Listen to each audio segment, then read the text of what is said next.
Hello, and welcome to a chaotic start to the stream. Computer decided to not like YouTube anymore.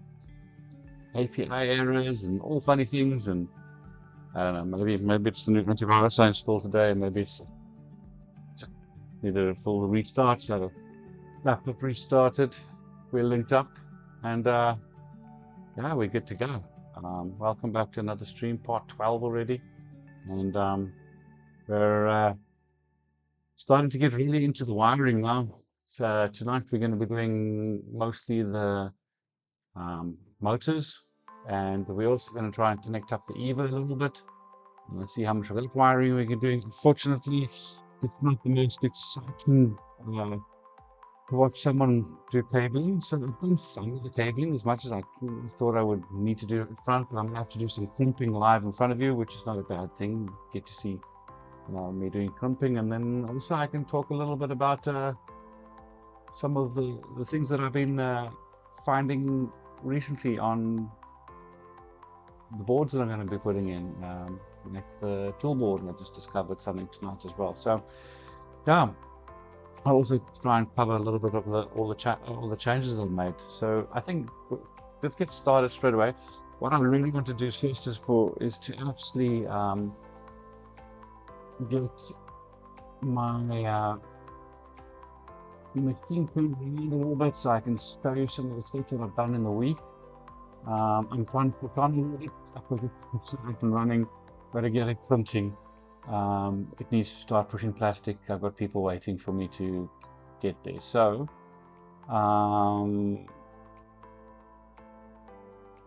let's have a look. Okay, they're saying all the volumes are low. What's really crazy is like all the volumes maxed out on my side. I'm gonna have a look over here and see if there's something I can do to increase this volume a little bit more. That's now pushing even higher. I don't know, maybe you can let me know in a couple of seconds and push the button now, and we'll keep pushing the volume up slightly until you tell me it's better. I think it's from moving to the new laptop that I'm having some of the issues on OBS. Not sure why the laptop is handling the OBS, the mic that I'm using differently.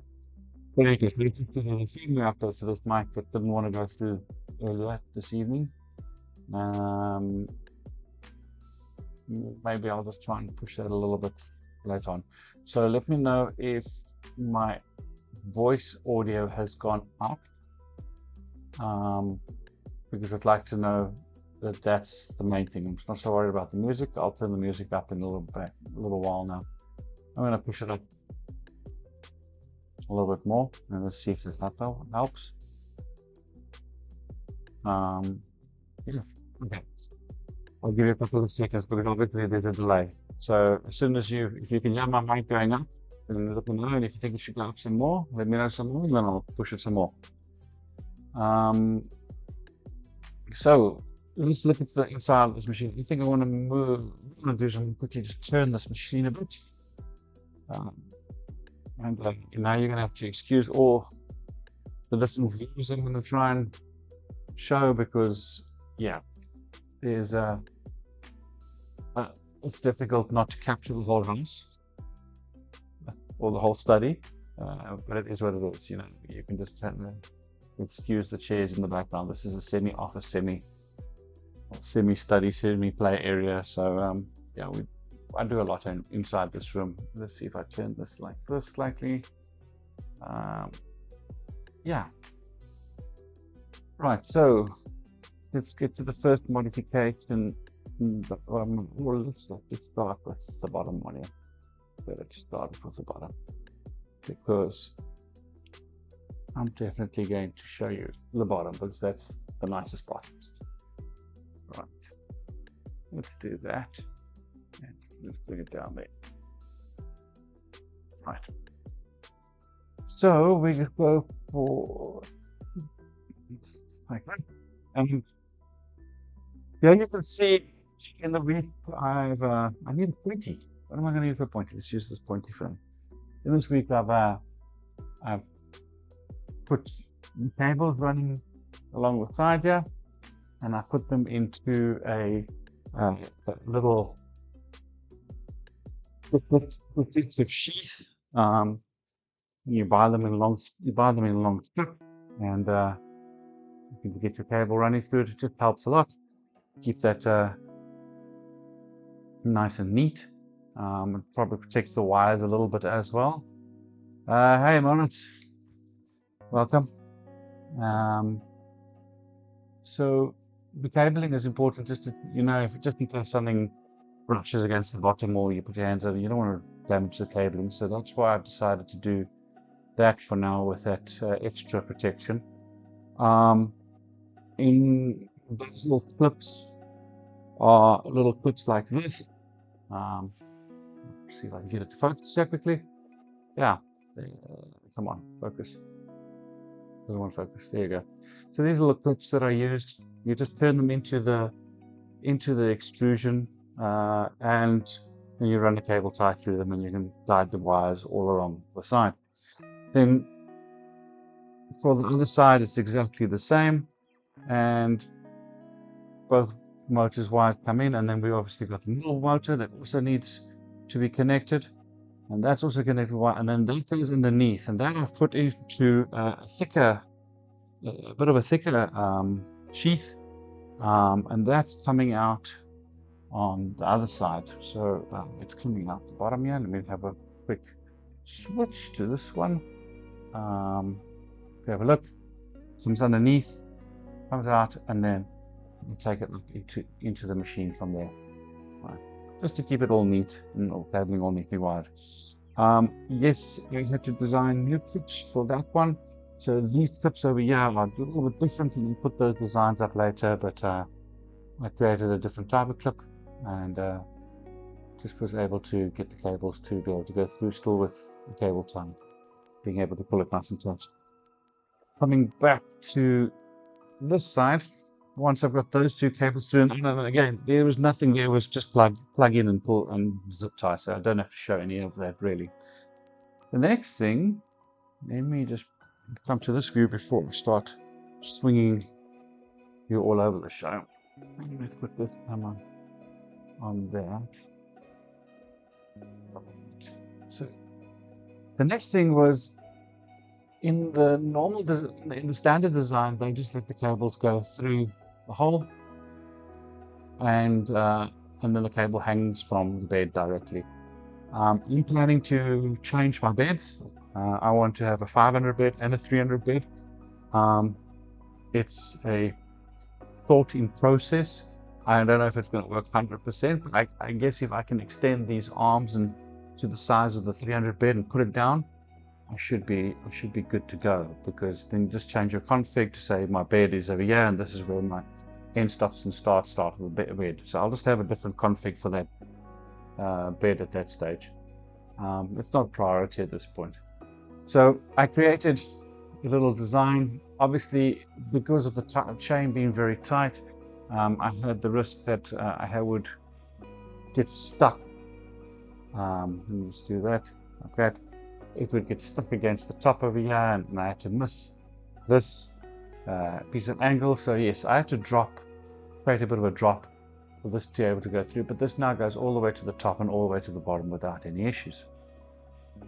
What I'll do quickly, just to show you, is I'm going to put the bed in, and I will just take a little bit of a stand back with this camera so that you can see the bed. On the other side of the bed, I have put in the connector, like that. And this connector is now obviously going to be connected because I'm going to swap. If you're not swapping beds, you're not going to do this. You're just going to go straight with your cabling to the back of the machine and go straight into your main board. So let's put this one inside here. Can I guarantee that connector is going to work? No, not yet. You still need to play around with that concept a little bit, and we'll see. But I must say I'm more than 95% confident that connector is going to work.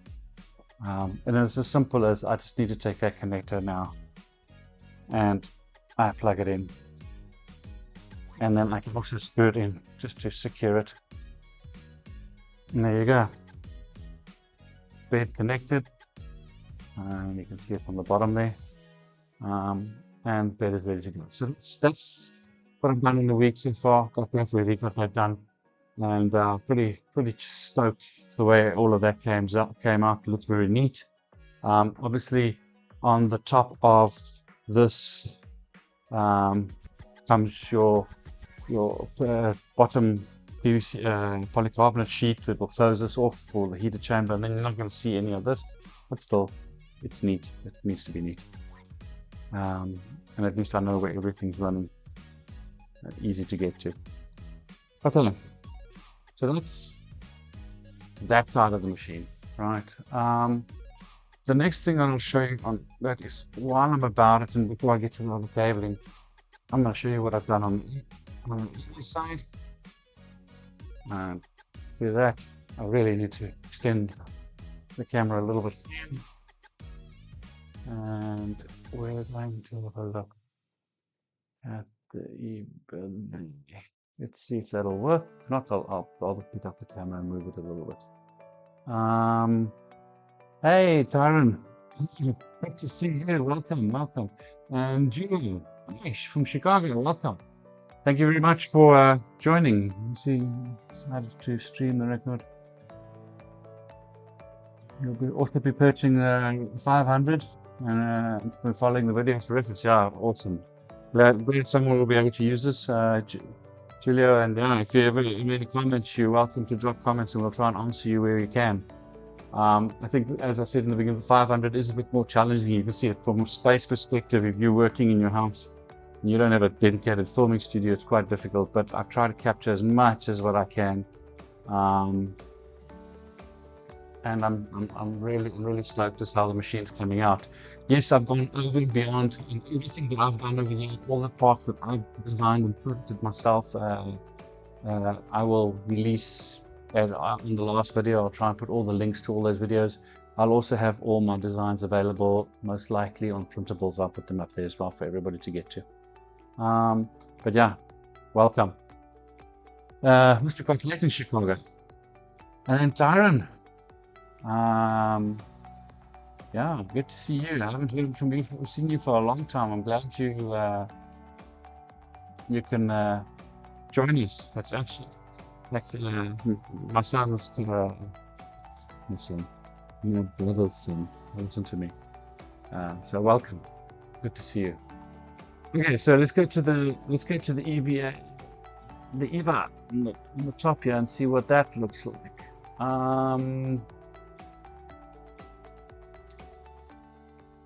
What have I done on the EVA? So, oh goodness, there the cat decides to move some of my furniture for me. It's okay. Let's move this back just a little bit like that you can see over there. Maybe I'll even bring it slightly closer. Okay, so Revo system connected, wiring goes to the back. On the bottom of this, I'm going to do a drop now, so hold on, bear with me. On the bottom of this design, I have put in a beacon probe. I originally had a timber probe, now I've got a beacon probe. It uses the eddy current method to scan and detect the level of the bed. And this beacon probe, you're going to see, is phenomenal. Normally a probe on a 300 bed on the printer takes about will take about 15, no, probably a good bit longer. If I have to do a full 20 by 20 scan, it takes me about 15 minutes because I double check. I could probably bring it down to a 7 by 7, and then still it's going to take me quite a few minutes. This beacon probe is going to scan this large 500 by 500 bed, and it's going to do it in a matter of under seconds, probably around about 30 to 40 seconds. And it's going to do probably going to do about 25 rows by 25 columns. It's probably where I'm going to be setting it roughly, and it's going to scan both directions. It's going to go once through the whole board and come back. So it's going to scan the bed twice in under 45 seconds. So have a look for that when we get going. That is really something to watch. A little bit of extra money to be put in there, but that probe is really amazing. I can't get to focus any better on that one, unfortunately. Doesn't want to focus. Can you focus? It's not going to give me that pleasure. In any case, it is sitting just above the nozzle tip, and it is actually attached to the part cooling fan that's sitting at the bottom. So that's one major change that I did this week. And then let's come up. Let's just get this camera back up here so that you can see over here. On top of the we dropped a couple of inches. On the top, I've got a filament sensor that I'm still trying to get working. It is part of the Orbiter range. So Orbiter 2 had a sensor that was available with it. It's now plugged in there. And then if I move a little bit this way, maybe I can show you from this side. We've got the EVB42 board now plugged in, right, with the heaters and the motors and everything connected to that. In terms of the actual connectivity, we can go to the screen over here and I'll just quickly show you on the EB supported toolboard.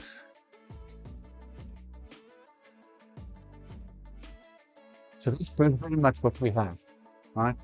So I've got the extruder motor, which is the orbiter motor, plugged into there. I do have a thermostat. I've got the thermostat plugged in from the Revo. I've got the heater that's plugged in, screwed in on that one. I've got a hot end fan plugged in there, and I've got the part cooling fan, right? I'm not using end stock because I'm using sensorless homing, and I haven't got the BL Touch probe because the probe is now replaced by the beacon probe, and the beacon probe connects with a USB directly to the Raspberry Pi USB. All right, so that's just one thing you have to keep in mind. So you have to run it's an extra USB cable that needs to run through the loom. And if you weren't using a BL Touch, you could use the inductor probe. That was the one I was going to use originally, and I've now removed that. So that's all been wired in. The actual, let me just the actual mount, this mount that was printed over here, is available on printables. Unfortunately, it doesn't fit the orbiter motor well, so I took the design and I modified and changed it. I'll release that design as well on printables from my side so that people can use that in the future. And yeah, the fans are in, everything, and I now have started wiring as best I can the loop of wires that are going to go back. So going off this will be your PTFE tube, which has got your filament that's coming in through. You've got the beacon probe, you've got the tool boards for the USB, and at the moment you've got power coming through, and that's all that's running through on that loom.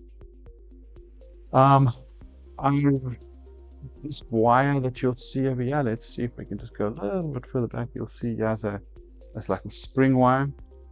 I tried piano wire first, and I wasn't very happy with the result in terms of the way that the wires were going to sit over this. So I took what they call fish tape wire. I don't know, fishing wire or fish tape wire or electrical pulling wire, and I've used that spring steel wire to create the loop that I'm going to use. So we'll have a look at that a little bit later when we get close to the time. I want to first sit and do the motors tonight, and then we'll do that top part and connect as well. Good.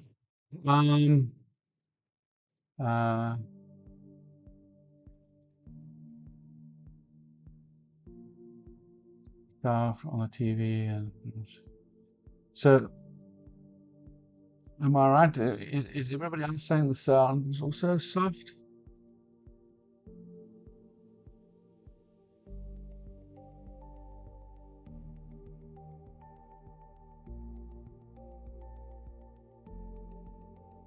Okay, so yeah, I think maybe my volume can be a little bit louder, but unfortunately I can't push it in too much more. It's really, I'm pushing it to the max over here. I'm going to push it up a little bit more and see, but I don't want to push too much because then I might start distorting it, and I'm more worried that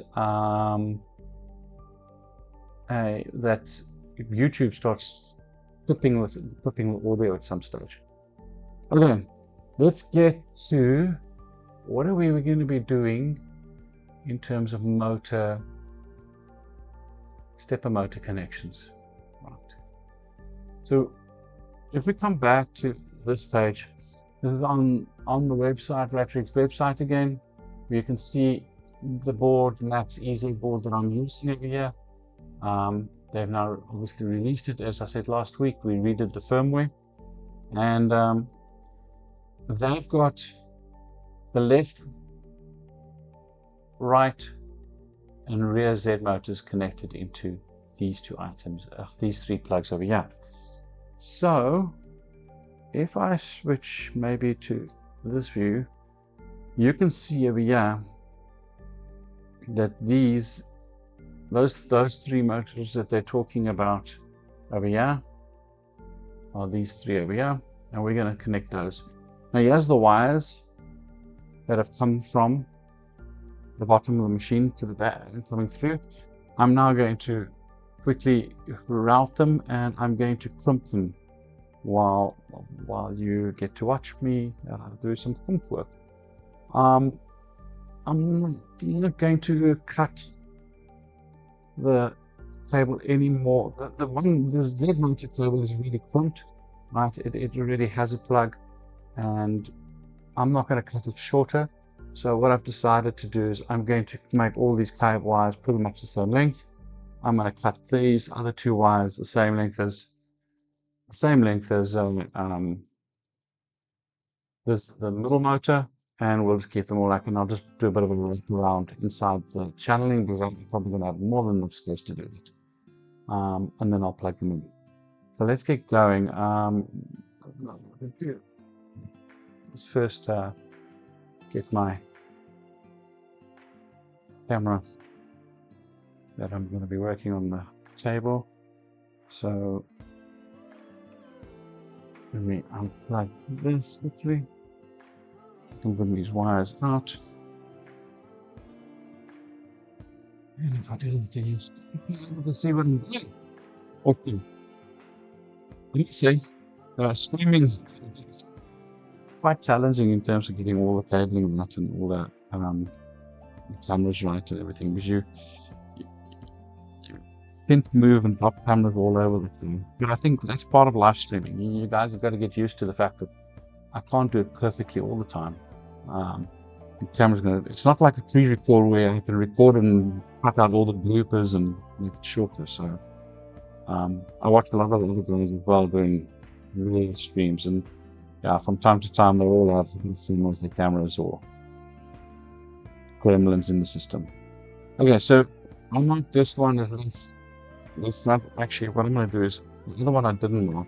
So let me rather do the one I didn't mark, because at least I know when I do that, that is right front, the one that I didn't mark.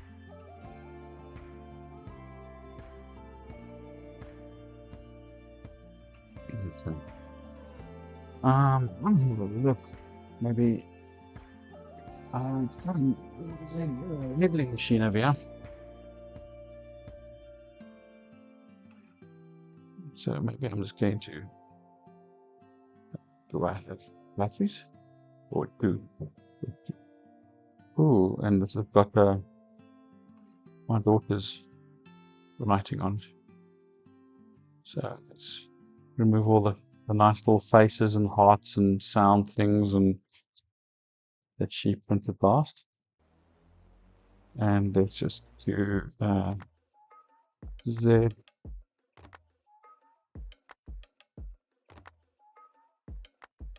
center.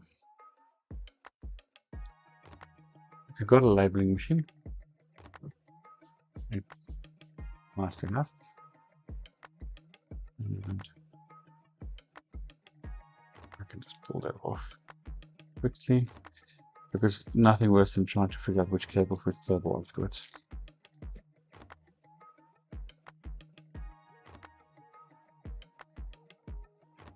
So, Julia, have you ordered your machine yet, or you still order it? Let me read again.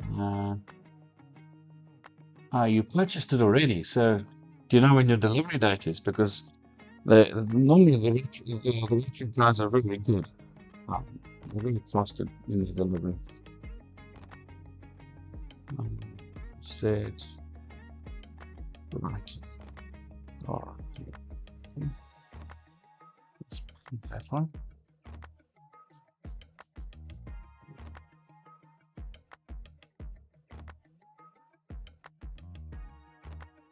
And Karen, I think you need to talk to your dad and get you a 3D printer. I think it's something you'll enjoy. Otherwise, you'll have to take it out of your salary and go and buy yourself one quickly.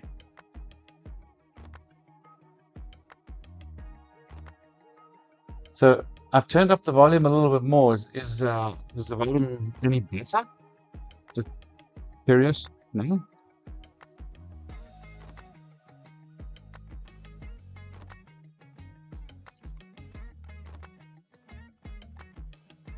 Tomorrow at the workplace with CNC.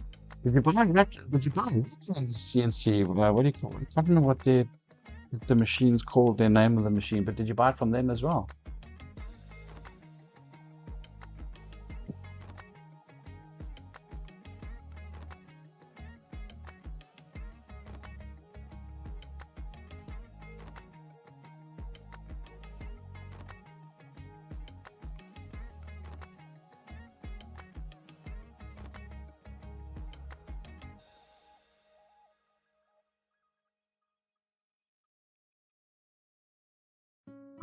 Cool. Right.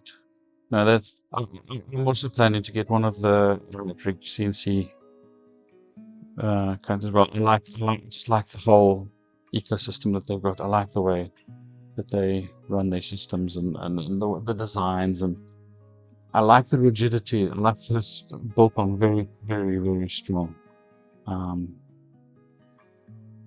extrusion platforms. I like it. I feel like it'll be fitted to some of the others.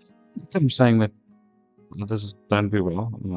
You know, Voron does very well. Their system's good, so there's nothing wrong with the 2020. I just wanted something a little bit more robust. Okay, got the label, some of these labels out of the way. It's nice. Okay.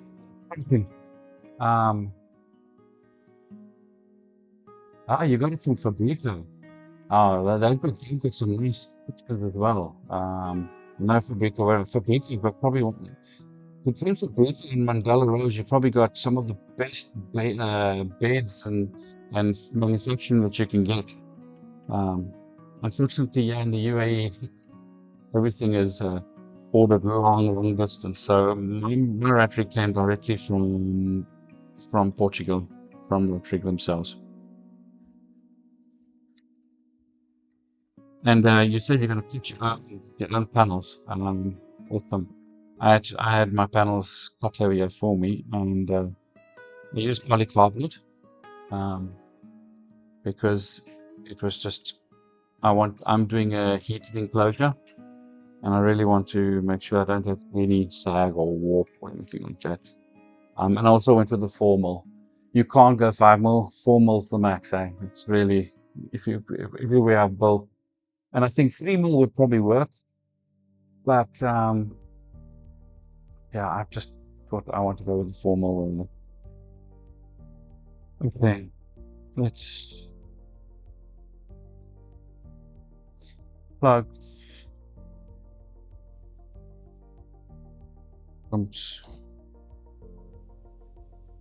What hot end are you putting on?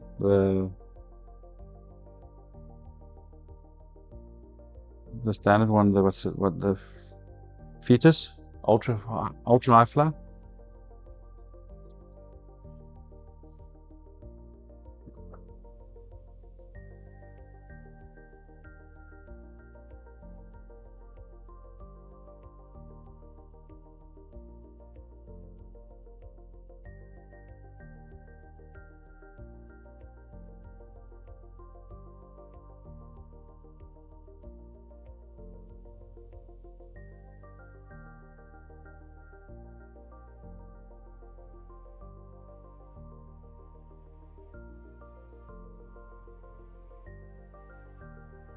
Aren't you still online? Yeah. How's the volume on your side?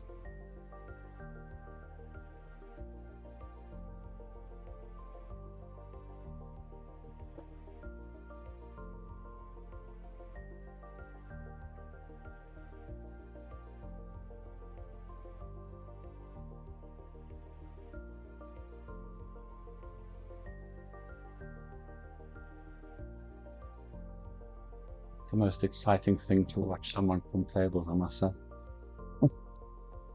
But that's part of the build, eh? You just gotta do it. Luckily, no, I don't see Terry online. Terry and I did my reality. I rebuilt the whole reality, and I first put a duet in it, and then I went to a BTT board, and then went to, come on. That's some good solid. So we did a lot of wiring, and here the crimping and fitting, and it helps if you're 1 or 2 people doing all the crimping. But unfortunately, with this machine, I've now got to the point where I'm limited in space in terms of having people help me. So I just got to plod it along. Luckily, with the crimping, I'm getting faster and faster and faster. Not that fast is a good thing. It's just but you don't want to make a mistake. Hello. Thank you. Coffee? Yes. Always good. Coffee and crimping. How's it go?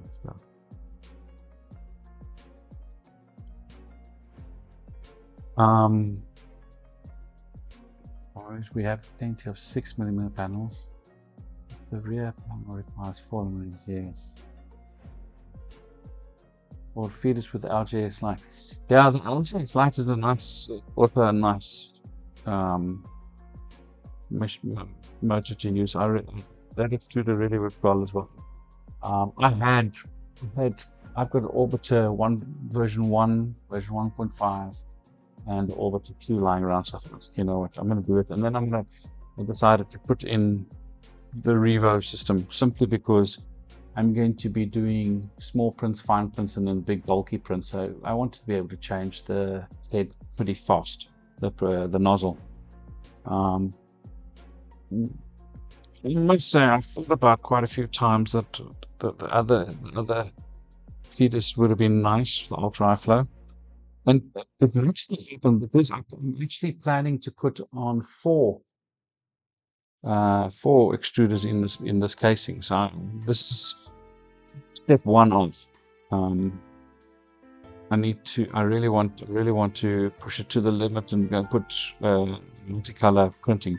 And actually, the multicolors is nice, but it's not the end all. What I'm actually more interested in is to be able to print with the dissolvable support material, so that we can print things that I can just dump in the water and remove the supports, because some of the stuff that we're going to print, the supports actually have to be inside. It can't be on the outside. So yeah, it'll become quite challenging. Guys, I'm just wiring this exactly the same as what the original plug was. I assume the wiring was like when it came from RatRig themselves. If it's not, I can always remove the clips and put them back, or remove them around later. As far as I know, you can't really damage the motor if you connect them up wrong. It just makes funny sounds. So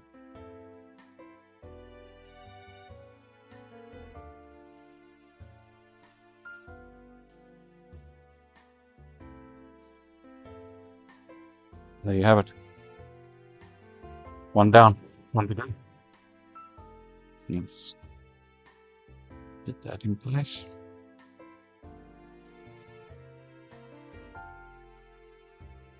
I think I went with the one-piece back panel. And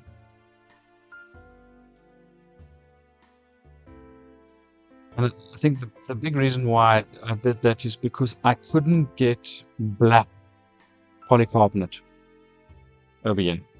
I had to import it, which is ridiculously expensive. So my panels are covered with window tinting that you use on your cars for car tint. And so I went with the single black panel because it would be easier to tint and to manage. But I must say, I think the build would be easier if you don't use the single back panel. If you use the four-piece back panel, I think it would be easier to do in the long run. And because you can remove things, because many times I wanted to do something or move something or fix something, and I couldn't because I had got this whole panel in at that stage. So that's something you must just really go and read up a little bit about and see. Does it make sense to go with a single or go with the full panel? I think if I build the next machine, I'll probably do a 4-panel. Then I will sort my polycarbonate, and hopefully by that time we'll have my own CNC cutter as well.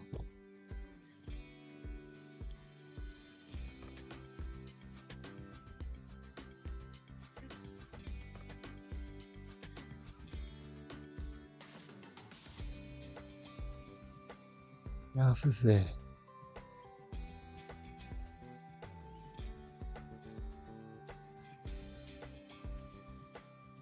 So Taran, where's your dad? Is he not online? I didn't see him. Did he join? Didn't see him there.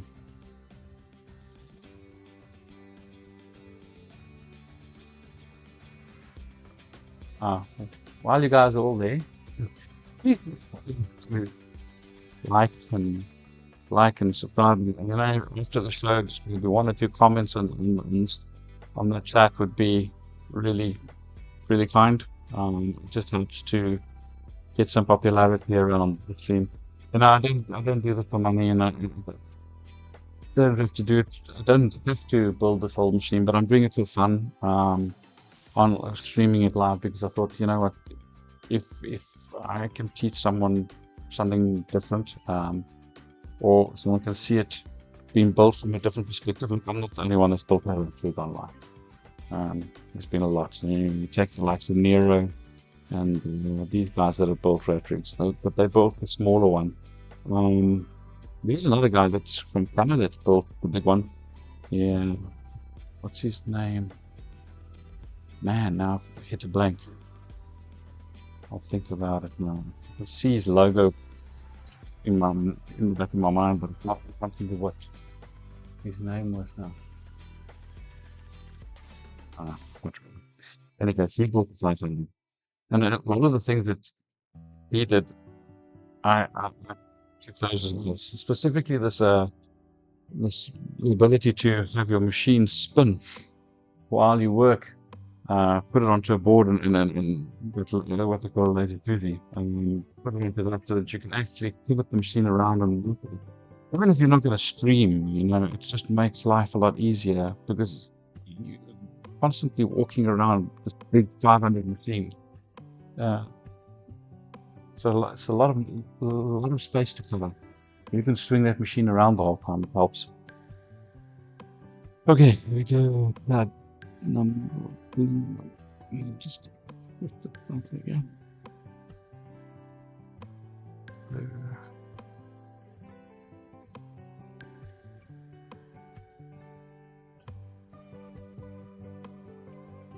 I tinted both sides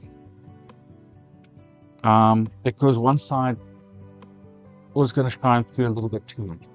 Okay, but I want to run you if you everything I pattern against that.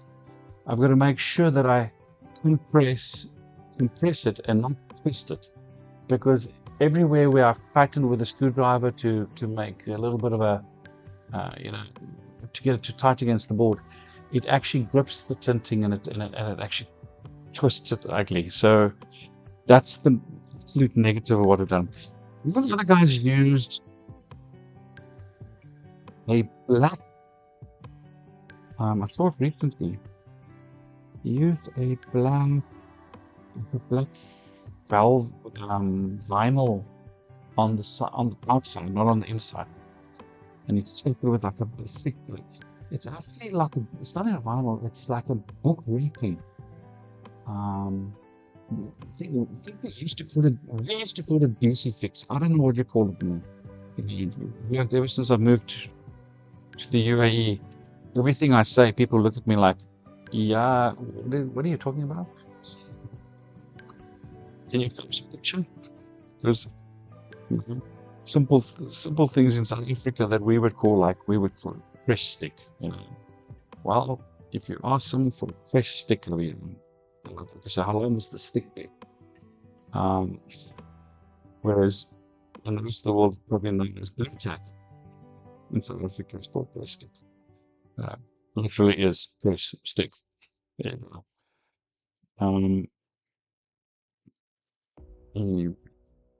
I went to buy that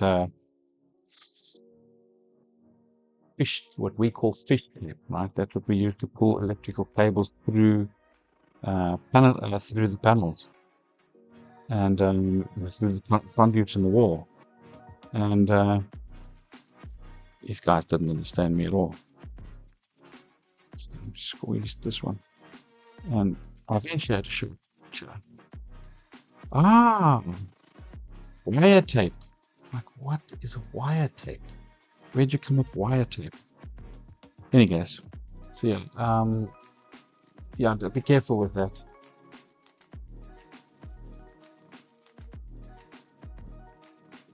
No, I'm not going to put a drag chain.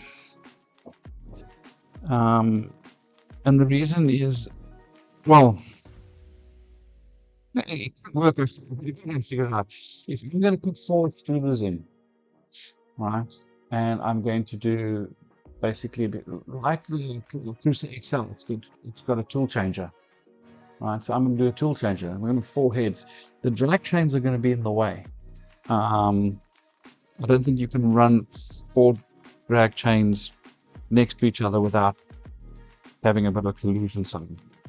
So I need to figure out a different way of doing that, and I might even have to extend the top of this machine slightly just to give myself a bit of vertical height to allow the loom. You'll see once what I'm doing, it actually stands quite high up, and it's going to push against the top cover. While I've got one, I can say gantry with one extruder moving around, it shouldn't be an issue. But when I get to having 2 or 3 in there, it's going to be a bit tight, and then I might have to extend the top so that I can have space for the actual cable guides. I'm very tempted to put the drag chain in just on the top. You will know you're gonna look nice. It's really gonna look nice. But it will be short-lived. We will be changing it in England. Right, so let's go to move the camera back a little bit.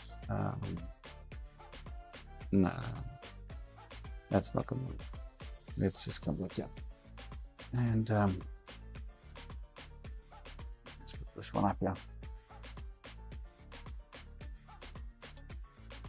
Put it up here for now.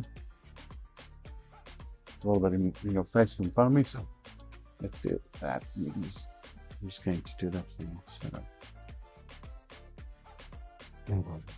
okay, got them. Open up these clips and run these wires up.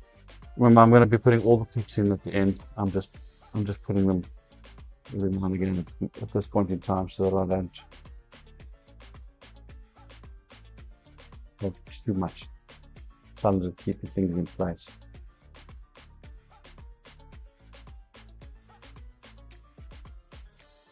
Oops, that didn't work well.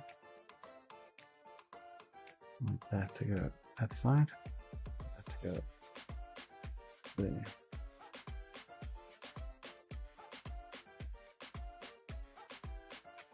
I did try and keep AC down this end. I did try and keep my power supply short and out way so that I wouldn't have too much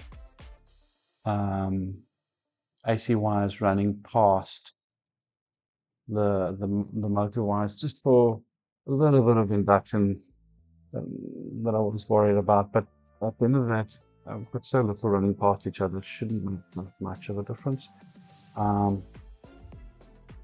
If I look at the way other guys have done it, I should have no issues at all.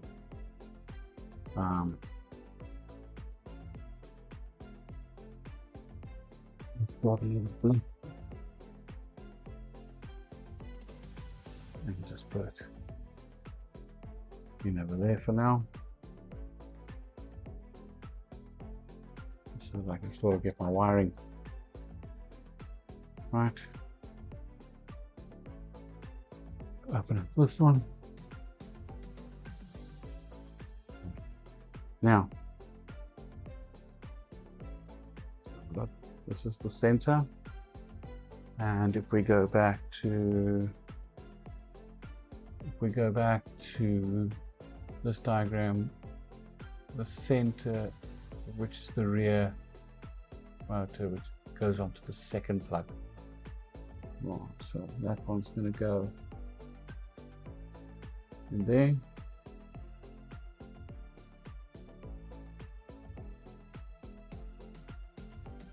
And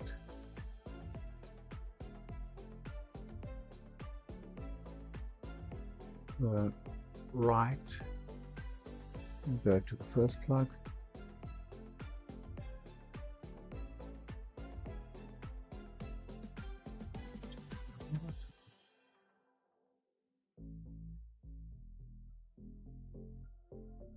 And then the left will go through to that plug over there. Oh, so can you believe it?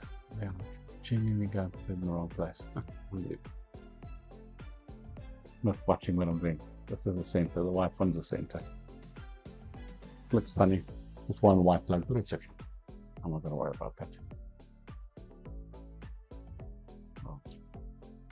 And I want to have these push in there.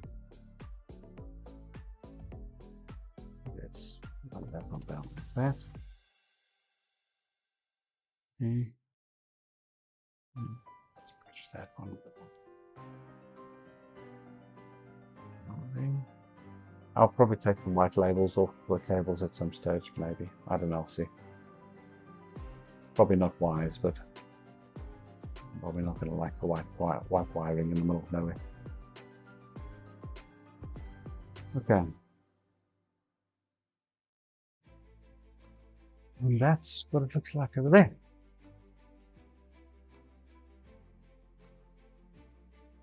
Okay, I think that's that motor done. Next, we're going to do the two equine motors. These I haven't labeled at all yet, and I'm going to grab the wires from the back here.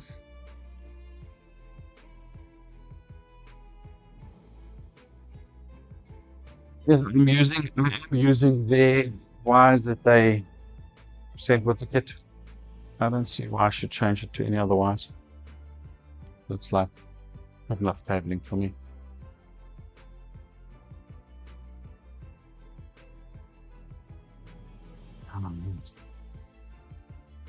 Now,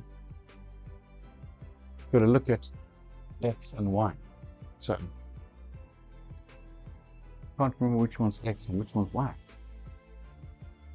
This is X. Doesn't really matter. Let's quickly have a quick look inside here. Or let's open up a new tab and go to this document here. It's faster. Not that one. This one. Bed arms, core XY assemblies, and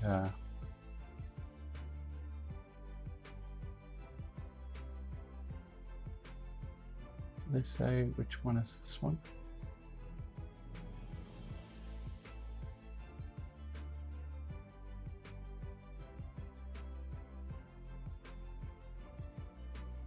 They don't really give indication which one's which one.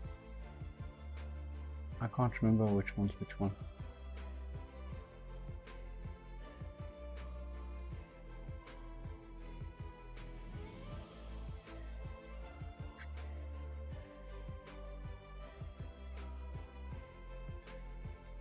Wait, well, if it's the wrong way around, it's not serious. I can just spot it when I get there.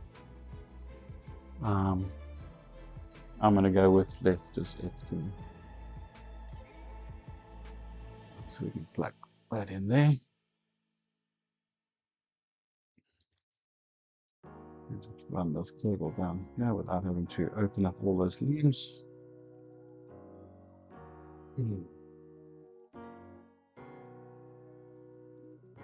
Let's zoom out a little bit on this one. You can see a bit more of what I'm doing there.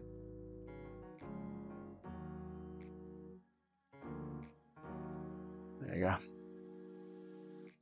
You should be able to see a little bit like that. There you go. Are you fucking real, man?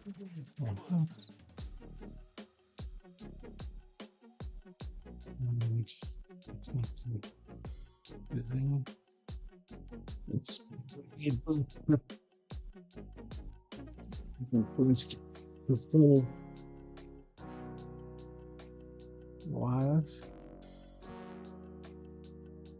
I might as well mark this one as left. Let's just follow, yeah.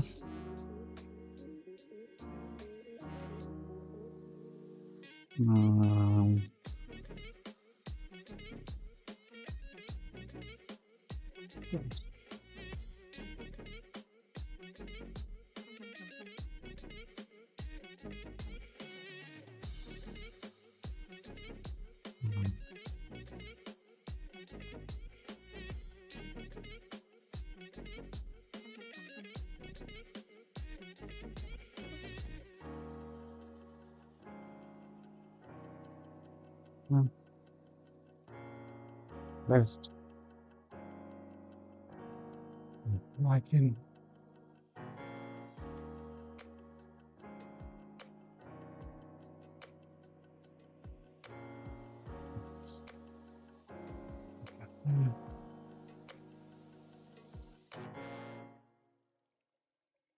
And that's the thing.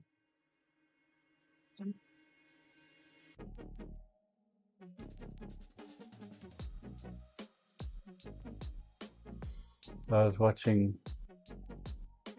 Nero's stream the other day, and he got the Coco-licious, Chocolicious, whatever, Coco Express, that's what it's called. Listen to me. Yeah, I think I've quite a cool print. Being able to 3D print chocolate. I reckon that lady's going to do very well with her printer. And the fact that she's got all the chocolate already pre packaged, so you can just rebuy it actually. So again, for the guys in the US, it's nice. For us, in the rest of the world, well, might be a bit expensive to get that chocolate here. But you don't have to use her chocolate, as far as I understand. You can use other chocolates as well. Let's have a look. Let's do side here.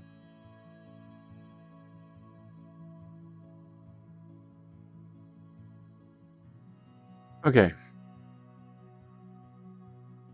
As you can see, we have way too much cake.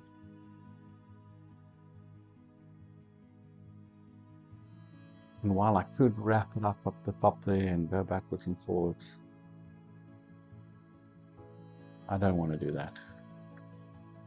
I think I'm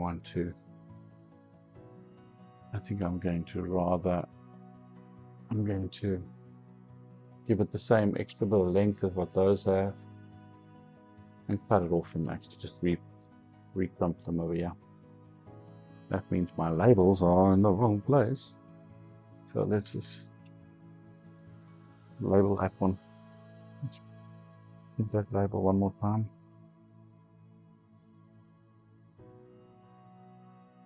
I think the back is going to slip on one. Yeah. Okay.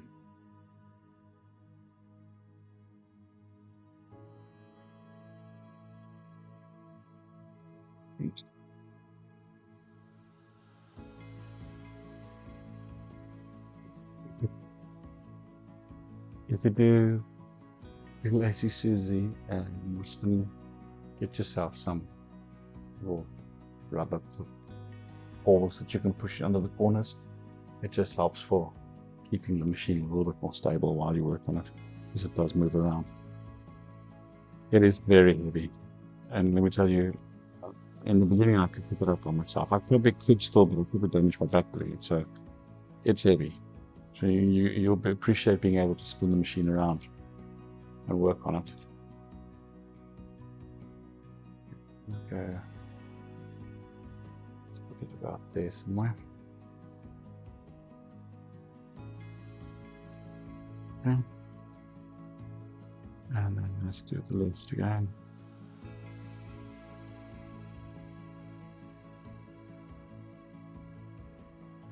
It's heavy tonight.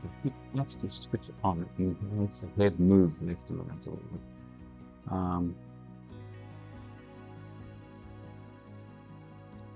But I think I'd rather get other stuff as well. Mind you, if I do that, what will happen is at some point the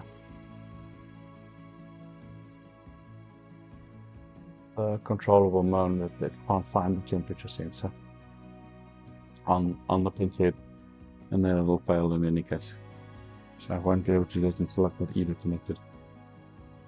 Think twice, delay. Done.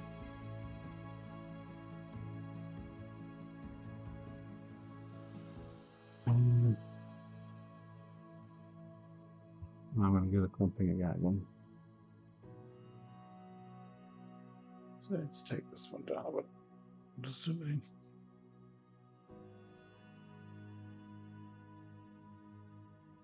There we go. I'll try and work a little bit in the air.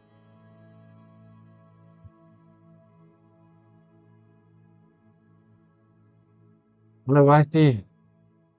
Yes, it did go Ross. Yes, everything did go alive and we're going. And I'm trying to hurry up as fast as I can to get this machine done. I think my wife would love to see this machine done so that we can move on to the next thing, but it's consuming hours and hours of my life. But she's been very patient and supporting me, giving me the time I need. I much appreciate it.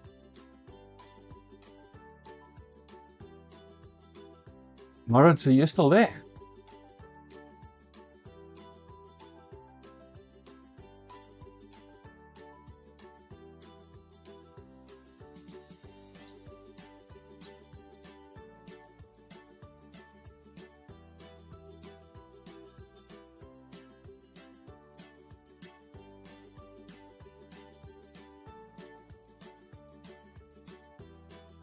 Hmm.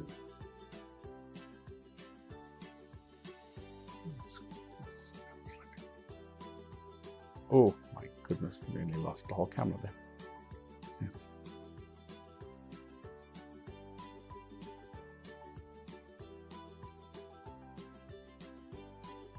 If you haven't done crimping, don't worry, it's not that bad, it's not that difficult. It just takes a couple of practices and eventually get the hang of it. Probably an easier way of doing this than the way I do it.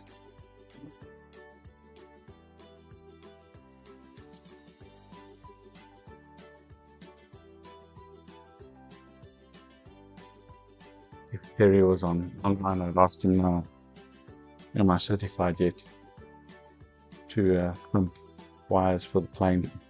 I doubt it very much.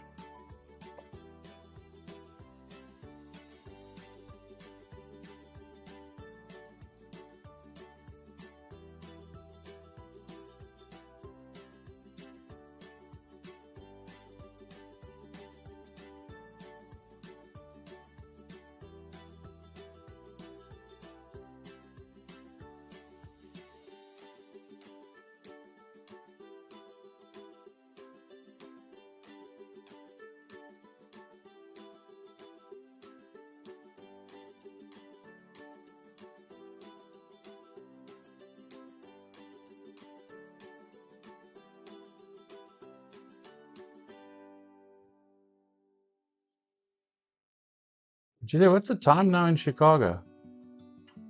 Must be.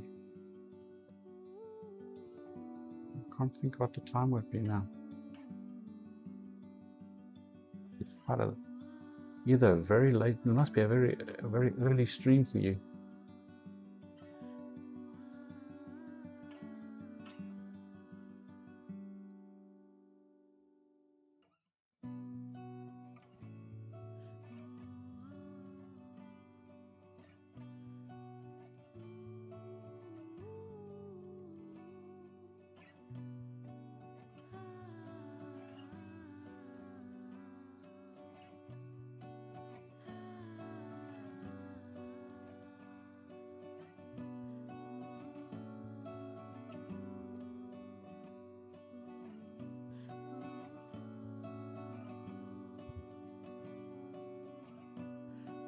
I think the amount of printing I've been doing lately, the little adapter boards, and I designed one board and got it running myself as well.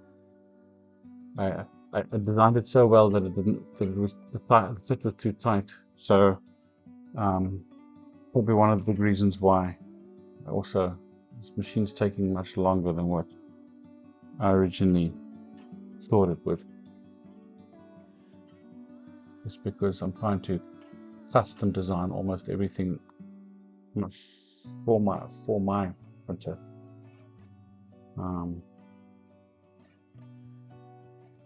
But again, I know what I'm planning to do later on. So as soon as I've got this printing up and running, next thing is I'm going to put the PTC heaters in. So I will need to do some designs there just to get the actual mounts right. And once I've got the PTC heaters in, I can put the sides on. and then I can really get going.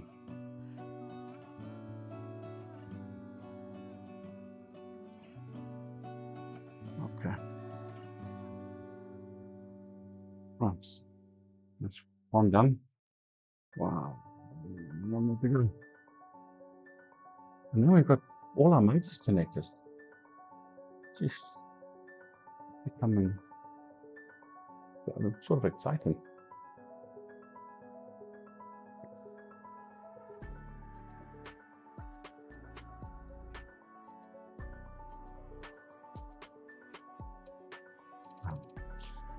A bit about coffee, and then it gets cold.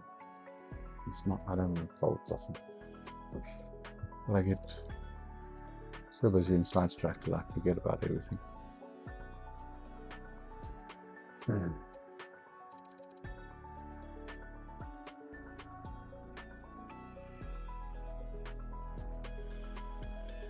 We had rain the other day in the Middle East, in Abu Dhabi. Again, for those that know, we don't get much rain. Yeah, if we get 1 or 2 days rain, and when I say rain, I don't call it rain. It's like 16 drops. Then we've had a good rain season. We don't get much rain, but we've had quite a bit of rain in the recent times. And last week we had lightning, thunder. It's been very exciting. Strange for most people around the world, but let me tell you, you live in the Middle East, you don't get to see that much, specifically in UAE, and you miss it. You really do miss. You miss hearing the lightning and the thunder outside. Simple little things. I don't miss the lightning hitting houses and having to worry about electronics going down. I must say that's a good thing. Although I do have a UPS on my printers. That's just because I found that sometimes I have dirty power coming in. And ever since I put the UPSs on, my Raspberry Pis are far better behaved. And I don't get these sudden failures in the middle of nowhere, which is quite nice. Especially if you're printing for a 15-hour print and it just drops. I want to show you a print that I did today on let's see which one. This one. I did a few prints, but this is on my old CR10, which is not a CR10. I call it the not so quality machine anymore. There's nothing about quality except the steel. Everything's changed. It's got the linear rails and everything. Let me see if I can show you a print that I did today on that machine, blade slinger. Let's see, can we get focused?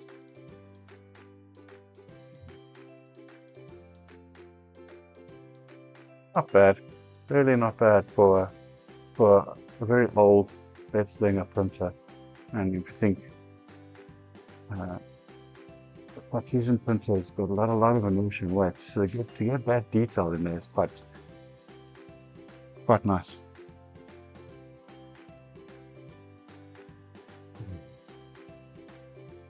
For one of our friends that are playing board games, he wants me to print a couple of characters for their board games for them. And then I'm also going to be helping out on the shop, the board game shop area. There's a couple of opportunities there to print some board or pieces for the board game. So that'll be quite cool to print some of those things, Rob. And then I think that's where eventually I want the dissolvable support filament, and hence I want to use the tool changer, because it's just to clean those items, and it's a lot of little work to move. Although I've got my supports down to pretty good, I can clean up that thing off in probably in about 10 minutes, which is much better than what I used to have. All right, let's go. Hopefully we do it right again. I'll put that blue on that side.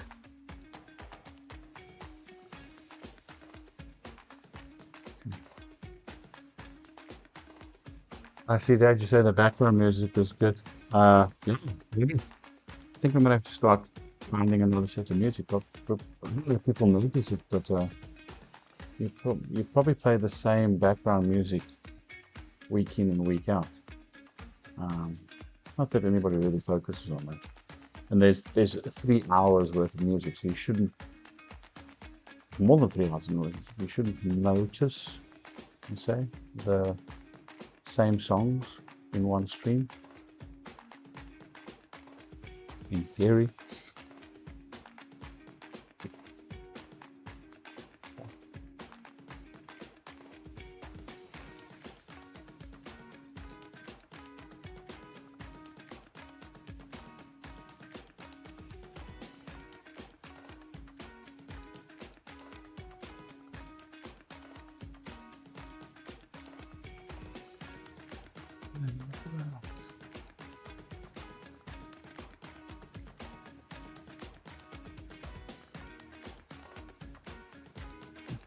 Come on, last one. Go in.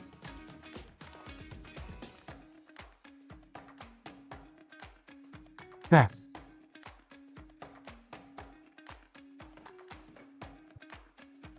We have those wires done. Probably going to be easier just to pop this open and run that.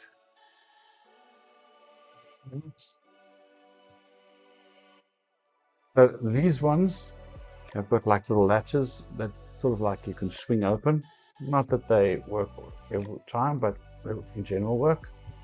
And the ones that RatRig give you, which are the ones running up and down the center here, these ones are just hooked up so they're very shallow.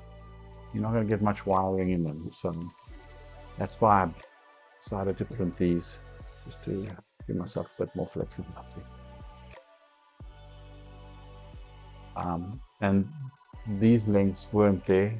The one that I saw from the guy was almost this length, probably about, let's say, if we can see on this camera, it's probably about that length, right? Like 1, 2, 3, 4, 5 things. Oh, he did have some longer ones, but he didn't end them off the way I did.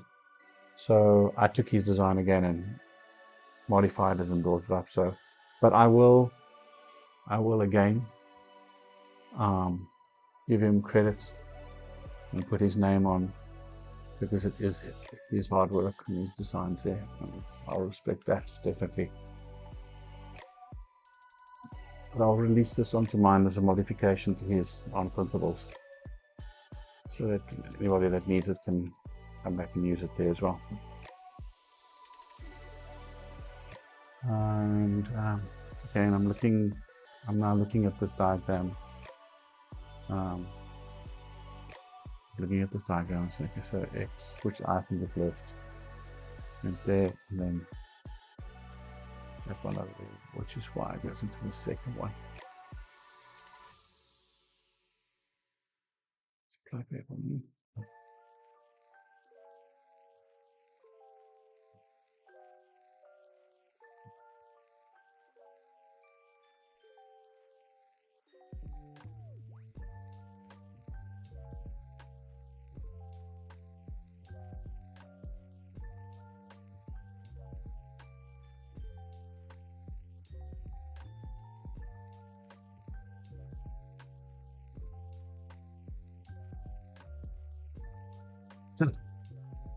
We have motors connected. Now we can go over to working on getting the EVA stuff done. So I think what I'm going to do is I'm going to try and get my camera in a different place. Where am I going to put my camera? Maybe I'll put my camera inside. point it stand and then just point it down so that you can see what I'm doing. So give me a second while I'm gonna move my camera. You know what I'm gonna do is I'm gonna remove the bed.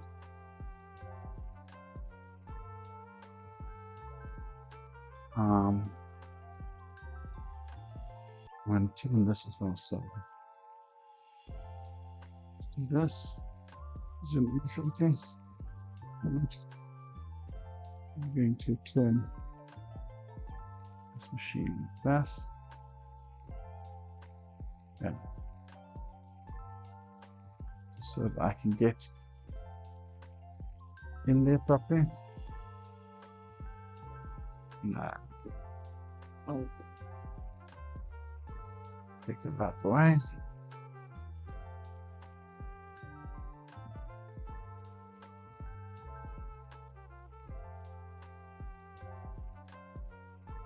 Nothing worse than watching someone's body and not seeing the head. So it's, I want to take the bed out so I can just move easily. Where's Mr. Cat? Come say hello. Come say hello to everybody. Say hello. This was our master at stage. He was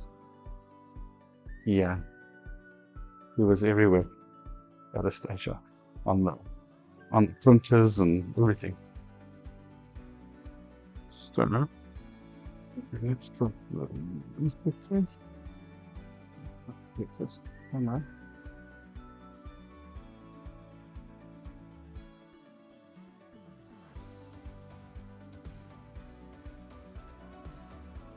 Just move it.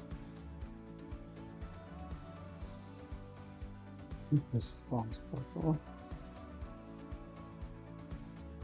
And then under this thing. Okay. Let's see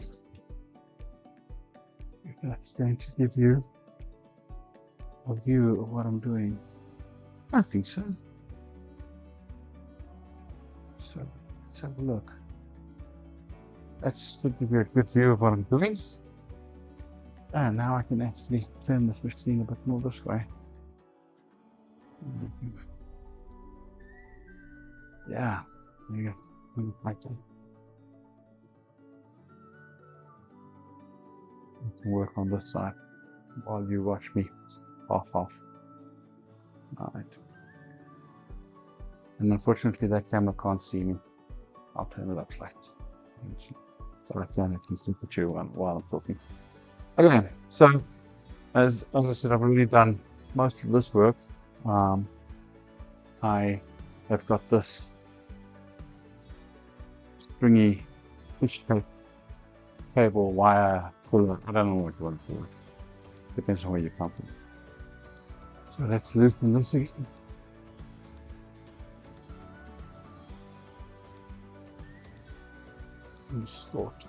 Let's sort this out.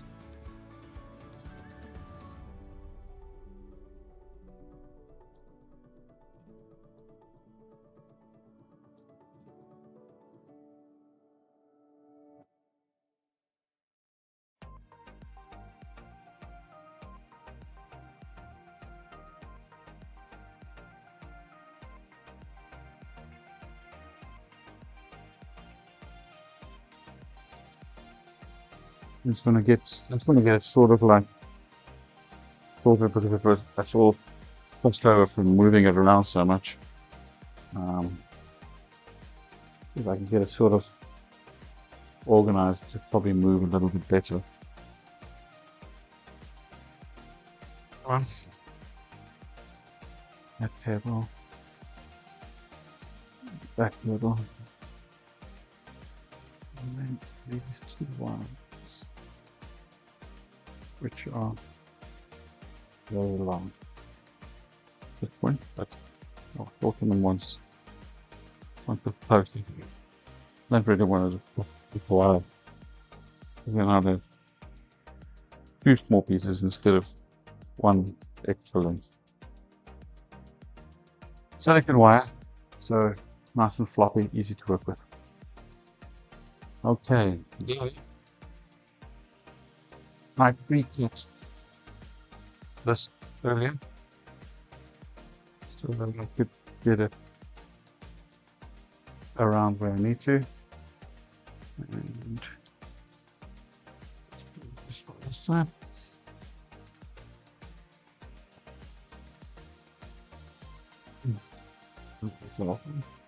Expecting me thinking, what are you doing?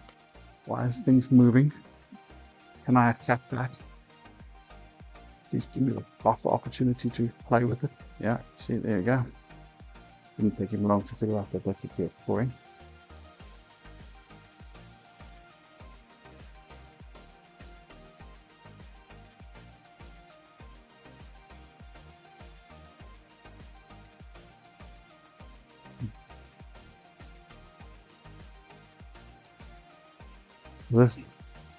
This is my first attempt at whatever this will be. This could change in the future as well.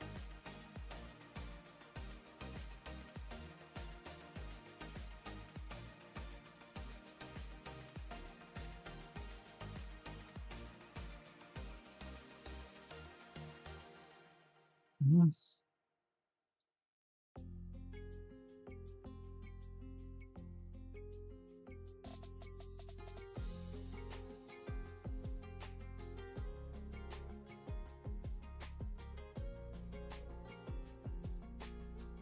Every time I see Smokey on the channel, I think about the American streamer Steve, and his channel called Steve Builds, I think. He had a cat called Charlie.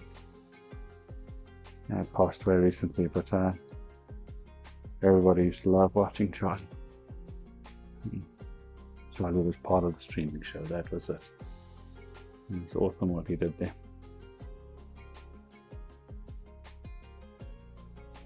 I must say it's good to watch people like Steve and Nero and do it 3D. Do it 3D is the guy in Canada, and he built the RatRig, the 500 as well. So someone to watch. He's also into a lot of CNC stuff. Bought himself got a CNC, put a smoke box around it, and extractor fan and infinity fan, and extracting the smoke out to the outside world through the window. Very nice design, nice setup as well.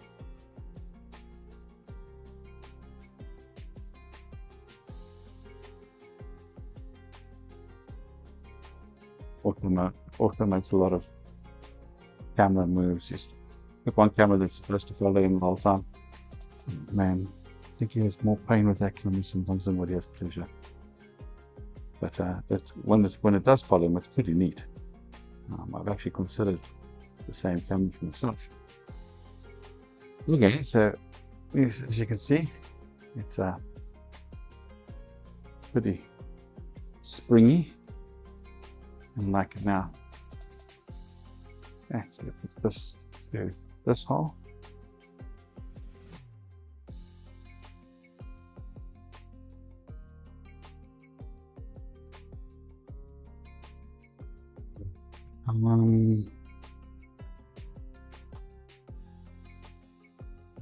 Side of name.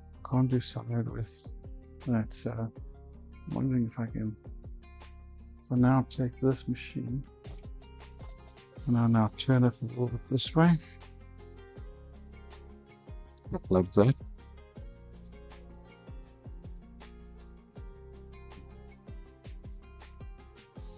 And I can now pick this camera and focus it up there.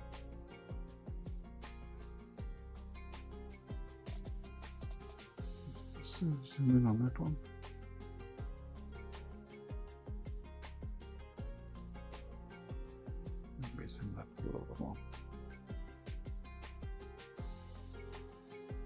Okay. So I'm now going to. Oh, that one's in the way. move that down to the bottom for you so you can just see what I'm doing there. Okay, so I'm now going to put this loom through here, and then it's going to come down here, and then I'm going to cable tie it inside this, and on the end of this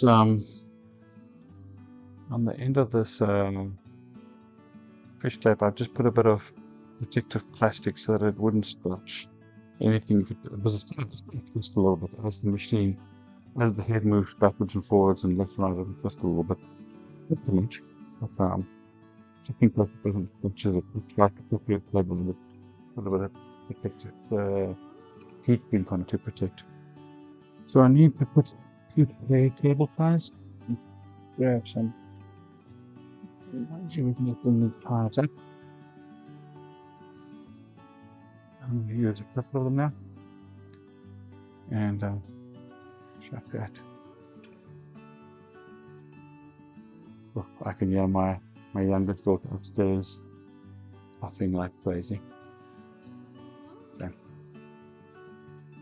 So they take a bit of a beating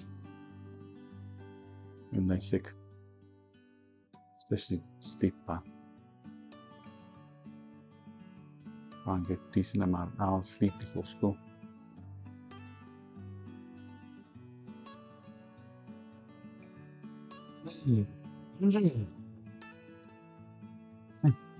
Yeah, same one, still going.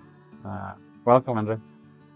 No, it's still the same frontier. We're getting there. Well, we've got wires plugged in, which is always exciting. I'm just doing the last of this loom at the top, and then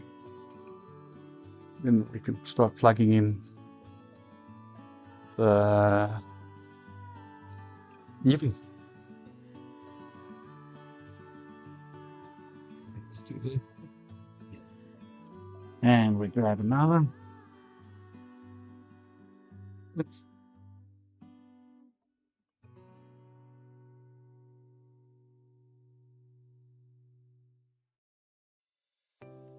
And you can now see how nicely this thing is going to stand and wobble there.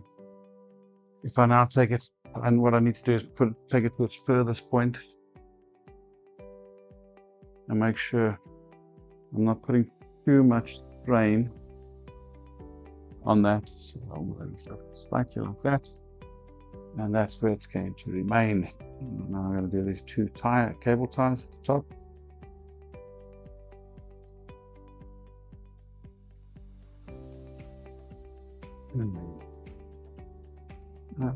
One of those pliers? Do I have one of those close by? Yeah.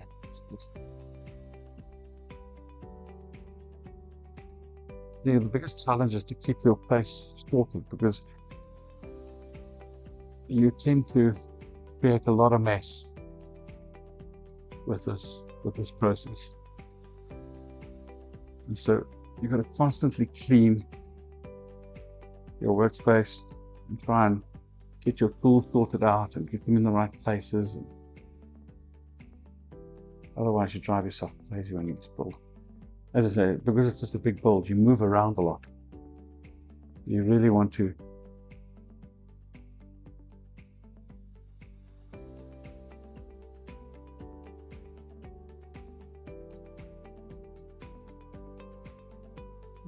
get it right. Why is this thing? Where did it put? Ah, there it is. Also, this cable tie with this into the room. It's one of these nice little pipe spots to work in.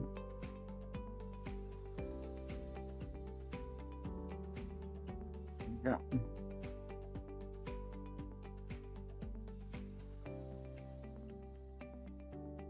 Something I noticed when doing this early, don't put your cable ties, the heads on the outside. It's tempting to put the cable through like that and then pull tight on this side. But that, if you're using the 2 50-15 motors, blowers, they actually come so close that they actually knock the cable through. So just take that into account. rather put your cable ties on the back where I'm putting them now. Okay. Hopefully I'm not squeezing this. There's no to squeeze that, you really have to squeeze hard. Okay, so now if I move this, it's not going to get in the way, and I can move this thing all over. So let's quickly just go back to inside. Oh.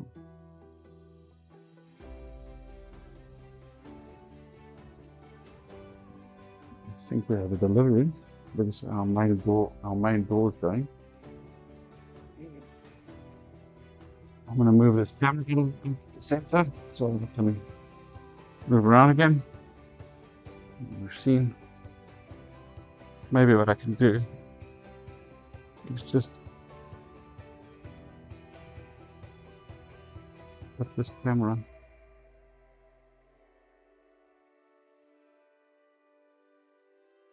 over here. Yes, let's see. What is that?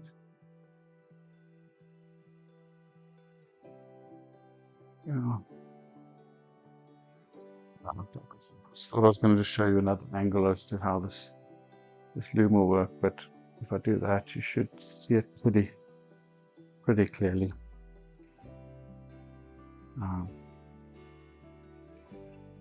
So this is how it looks at the moment, and if I move this all the way to the side, all the way to the back, along with that, and then all the way to the front again. Excuse me, let's get out of the way. Which I will quickly do while I'm on this camera, is I haven't put any tie around these two areas. We are now down the PTF tube to go in.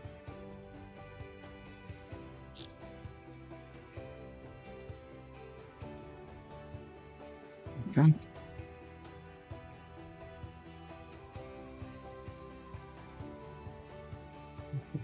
And then one above it, so the PTF tube will slide up as well.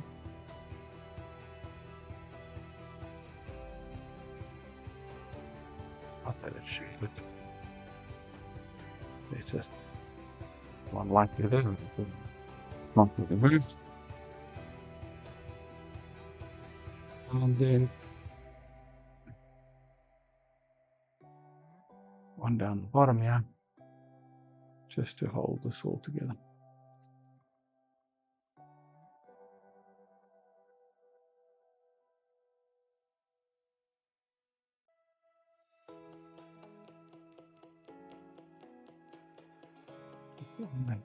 I'm mounting.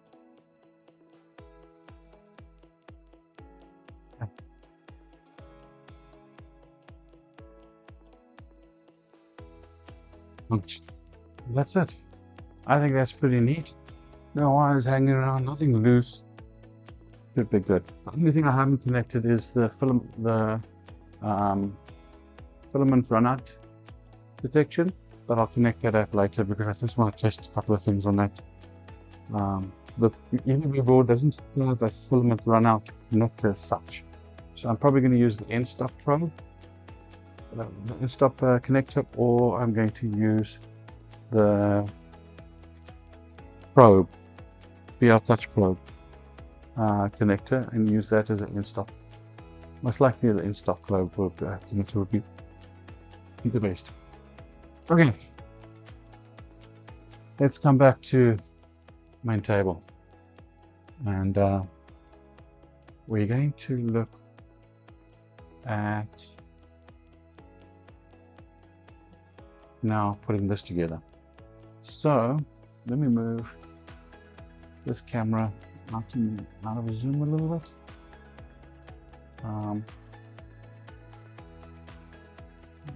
too much, because what I want to do is point it down slightly.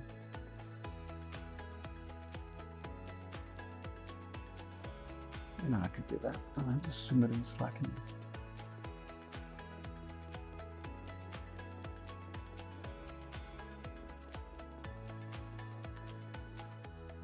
Looks like I push the button.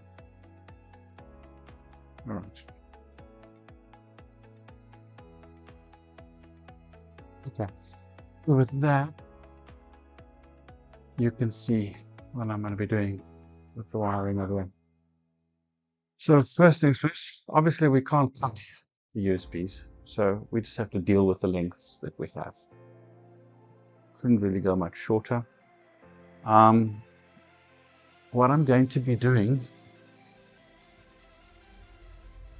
is later I'm going to be designing and printing a piece for this USB hub, which is going to be connected in here, right? And that USB hub is going to connect to the Raspberry Pi, and then I'm going to have my 4 heads connected inside there. Okay, so for now, I'm literally just going to let it hang there while I'm putting this in. But let's see if I can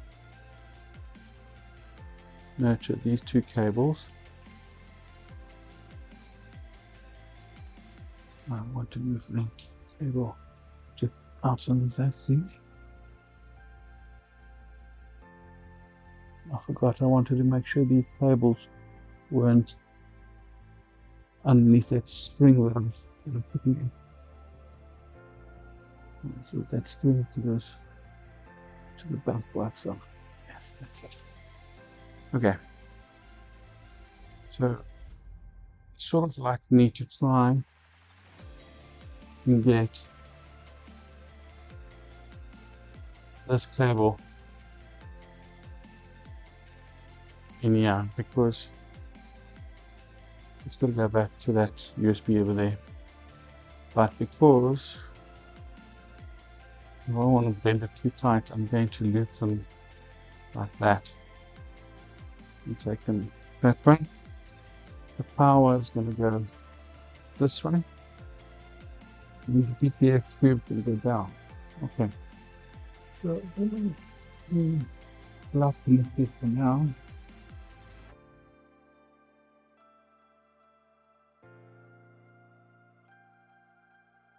Yeah, Taran, I think I love the actually green. I fall in love with the colors. It's really, and the contrast that it does gives it such a nice look on the back of the machine, specifically because the back panel is also good. You know, I agree with you. That's true. Very happy to have this color in here. Okay, and then let's take the green. I can tell you, I wasn't even printing all these little clips. But at the end of the day, it's all worth it.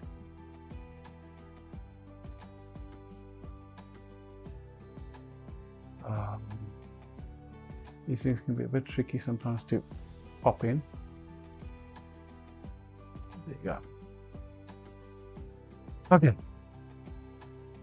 So now I'm going to get rid of a lot of these.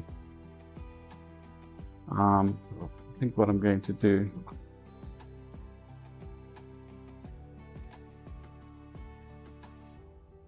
is run them all the way that way. Maybe run them down, because I'm not going to use that channel that much.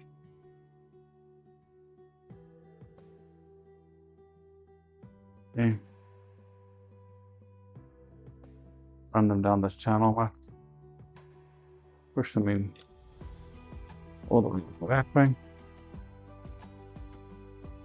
and then come back as soon as I've got that space to use.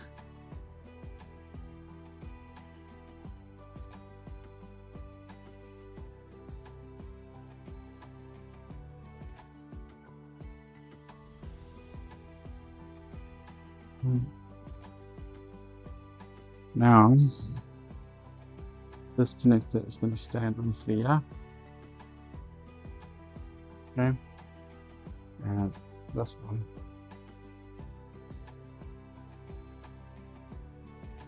Let's see. Let's check it further. And let's plug it in there. Let's see. Look at this. That's going to be roughly over there. And this one, we're going to put a little bit down the road again. Back there. Down. We'll put that one. And then, lastly, you know what I want to do? Sorry. I'm just thinking now. This black one is the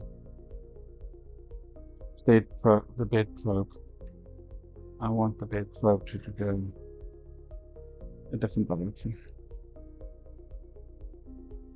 Just thinking about it. I wanted the bed probe. Plug it into the hub. There's no issue with plugging it into the hub. But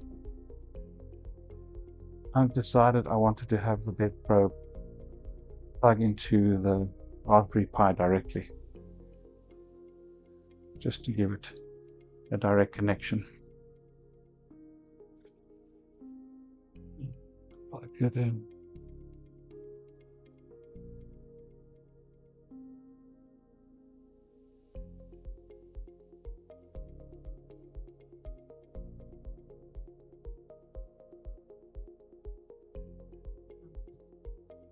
So let's put this thing onto off so I can get that in. And then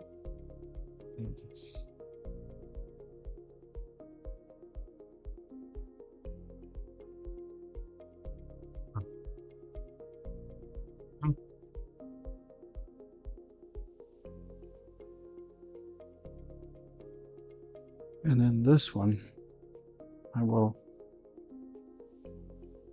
take one step further back. And okay, that'll sit like that. This one will go down. It's going to go into that hole there. Let's see. I'm going to put this thing in backwards. This one will be done.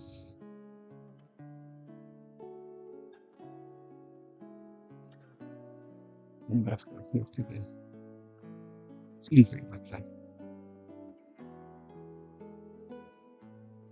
When I design this cover properly, I'll have a look at it a bit more in detail. You know, just something like that. Okay.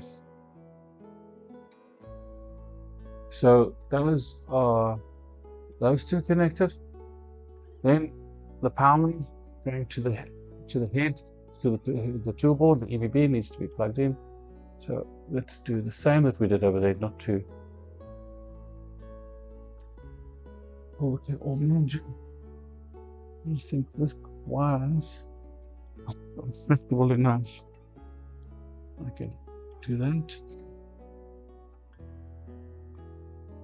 And I can come up into that gap there.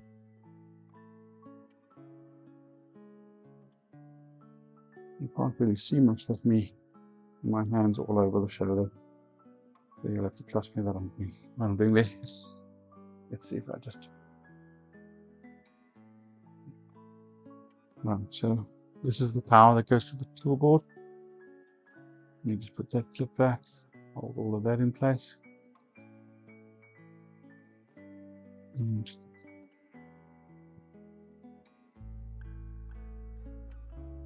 okay, so currently on this board, I've only got power on the bottom. I haven't bridged it to the top yet for the 24 volt. I don't think I'm going to need those. So what I'm going to do is I'm going to run. Let's think about it. I'm going to run this through here and bring it up into the same places for now. then I've got the extra length. If I decide to change my mind, I can always cut it at a later stage.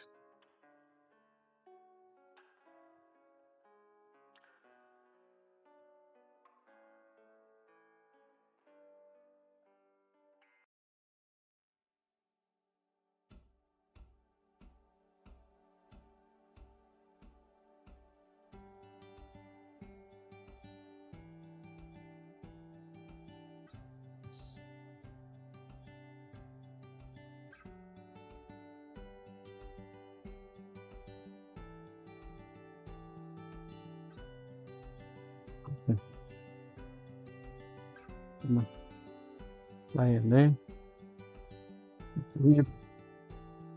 We go today.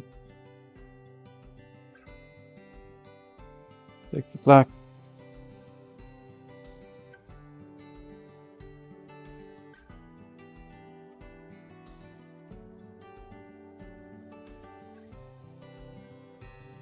Then extra cable. After all the printers I've built and all the stuff I've got lots of little pieces of everything left. But it's good to have because I constantly use it in different places. Okay, so we're going to strip about they say about 11 millimeters. We're going to take off about 10, give or take, and we're going to twist this wire. We are not going to solder the wires. We don't solder wires because solder can get stuck and then it can move around and connect. And raw wires are the better on printers because of the heat. Although this is not inside, it shouldn't suck from that, but in principle we don't solder the wires. These Wago connectors are super strong and they work brilliantly for connecting to wires.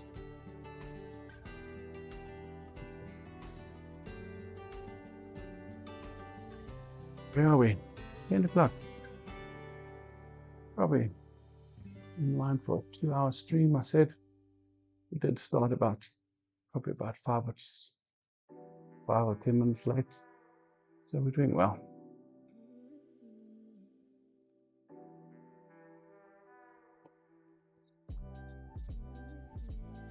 Okay.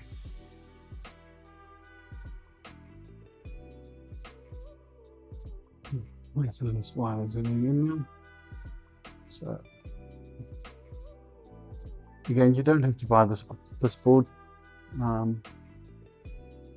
Honestly, it's a bit of overkill for this design because we don't need all the steppers, and specifically because we're using a tool board. But I might have plans for some of the other stuff. Okay, let's have this one.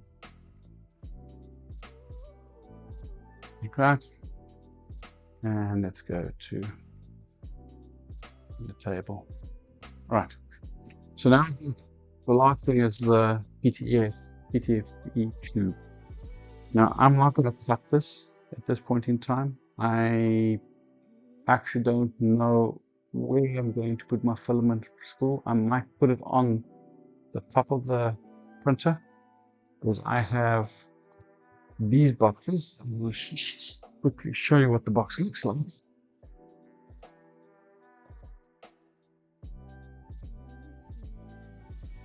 These a company by the name of RatRig. I'll do a hashtag RatRig on this video as well. I bought the filament dryers off a Kickstarter program, and it is digitally connected to your phone you can connect it via the Wi-Fi. And what's really cool about this is they are Puyo compliant, so you could connect and control them from a Puyo device, which means I'm most likely going to control them from my home assistant. So I could program and tell this thing to start, and I could actually trigger this thing to start drying a filament 3, 4, 5 hours prior to the print starting. And then I can get the print to start off as well. So I can pre-dry my filament up front if I want to do that, or I can just leave it in here and just print straight from here because there's holes on the back and I can run. It's got preset temperatures for all the major filaments: TPU, PETG, PLA, ABS, all of them are there, PC, nylon, and yeah, it's quite a nice device. So once I get myself up and running, I'll show you these. Yes, they are the only ones I found so far that actually hit the 70 degrees. Right, I was very adamant, must hit 70 degrees. When they did ship out, there was an issue with them. I reached out to GradKit, and a lot of people were a bit angry with them, but you know what, it's a brand new product. Sometimes these things happen. And so we were told to open them up. We found out that the temperature sensor was right against the heater plate, and we just moved it like 10 millimeters away from the heater plate, and well, they hit 70 degrees. They claim it, and they do. So I'm thinking maybe putting that line on the top, right? And that would mean that this tube would actually go down somewhere we are, and then up to the top, and then go out to the machine. So I'm going to leave it at full length. I don't want to get any of it.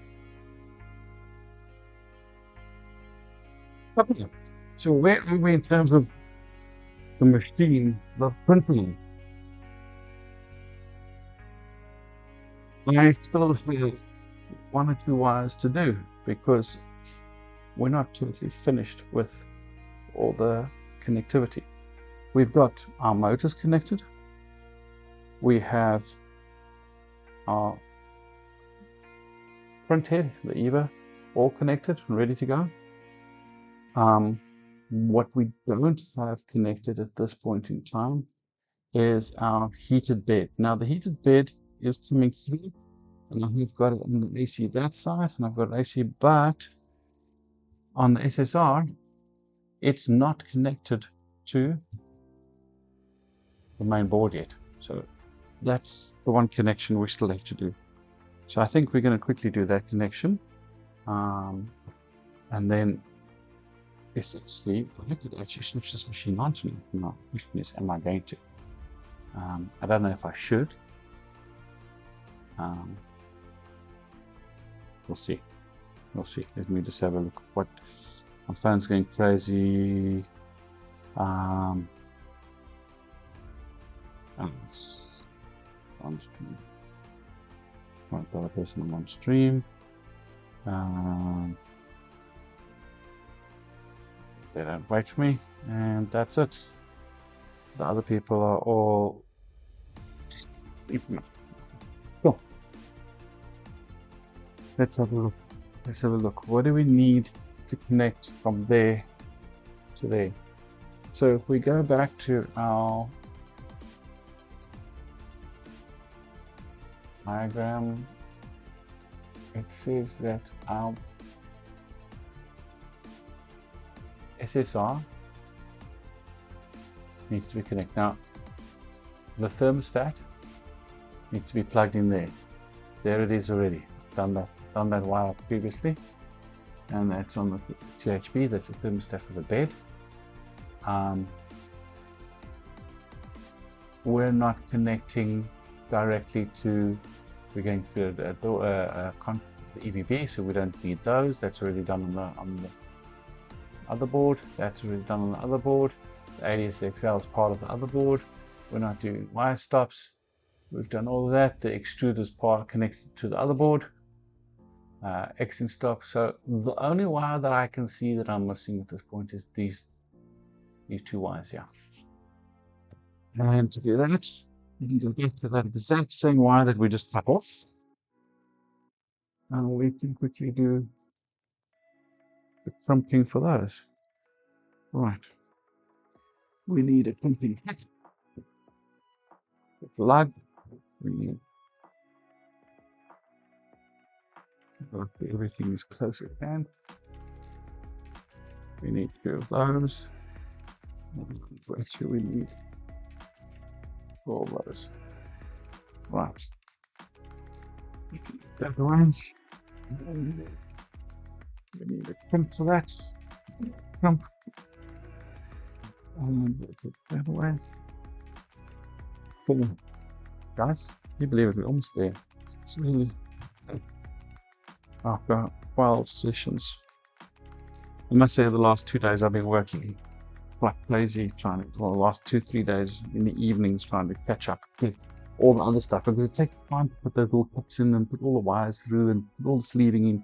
Don't underestimate it. There's probably another 8-9 hours worth of work over there. So what you saw tonight was the easier part of the wiring.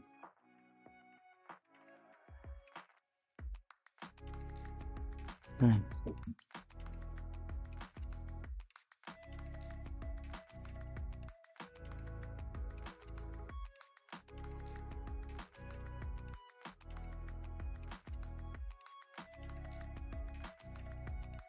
Now, I haven't decided what my first print is going to be.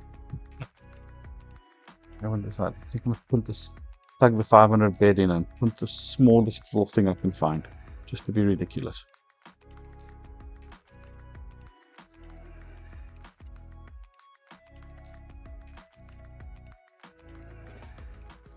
I was actually looking at this, what the smallest print that I've done is, and it was a part of a chess piece. Actually, I had it somewhere, and I don't know where did I see it. I threw it into a box somewhere. What's that? Isn't that that? No, I can't remember where I put it. Somewhere I saw it. That's quite interesting. Oh, and then obviously, yeah, I've still got to connect the fans up. Once the fans need to go in as well. So I forgot about the fans. That's very important. So let's take big screwdriver. Let's we're on negative on the bottom. Okay.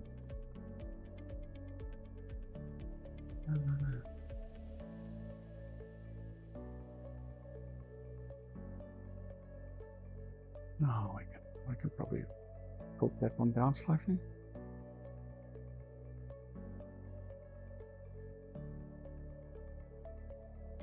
There we go. Put it across. Come on, a little bit more. Oops. Go that little bit back and then bang. Oh, now you can see better when it does.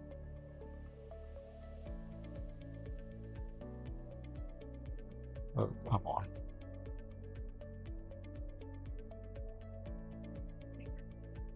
I might put on a little bit of the stream tonight just to get the last couple of things done. Normally I'm trying to break the streams at about 2 hours. So it's not too long, but as soon as I'm pretty close to actually getting to the point of saying all the wiring's done, I might just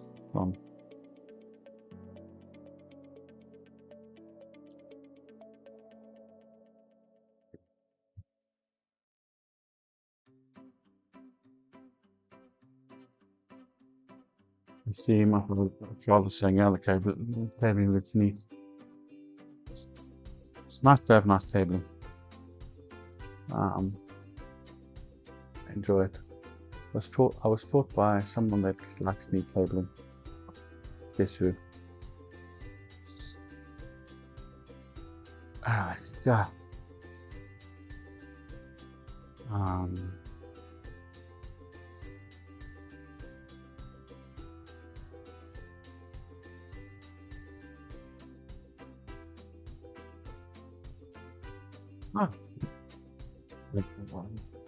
Good night to the wife. She's retiring for the evening. So now I can work until midnight. You guys are stuck with me. Well, I won't take it that long. No point in pushing that many hours.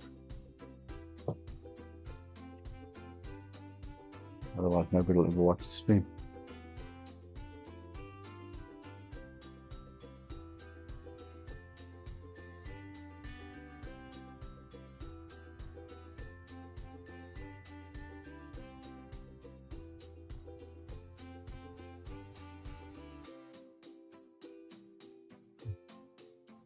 Keep these wires reasonably neat.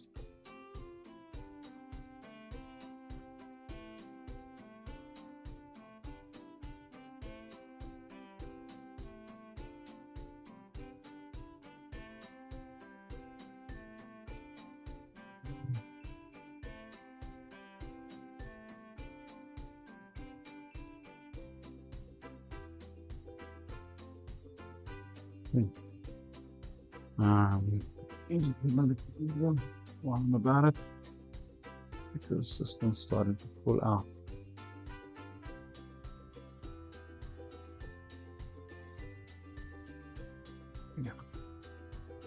Yeah.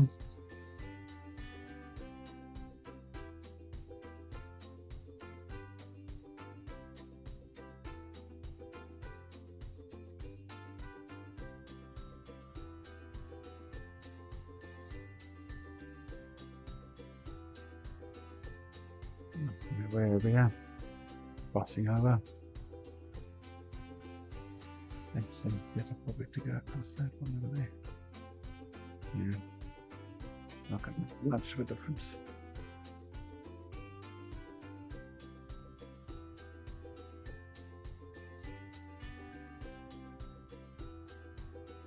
Okay. Positive that side. Negative that side.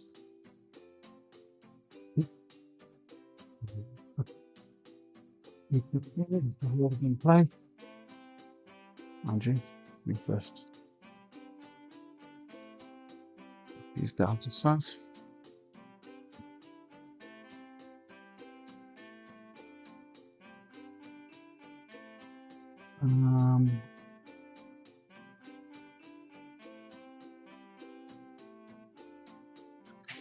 There.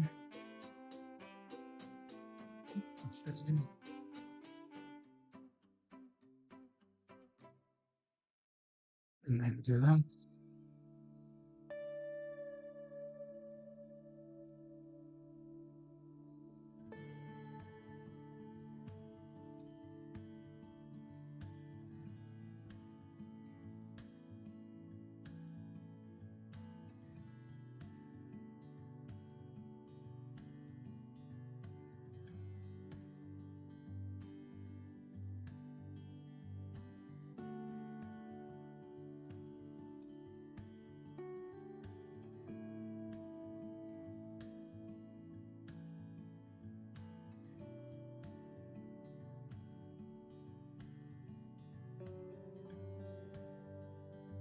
And you say the green goes well. I saw the other day a guy did the machine with like a bright purple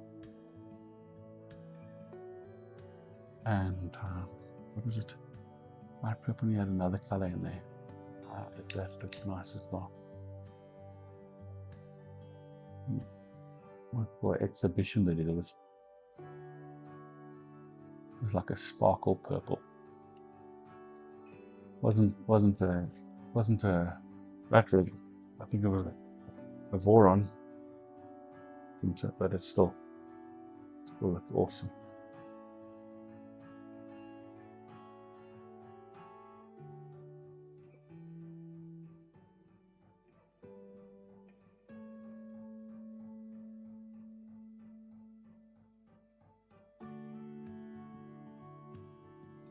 Okay, so remember on your SSR,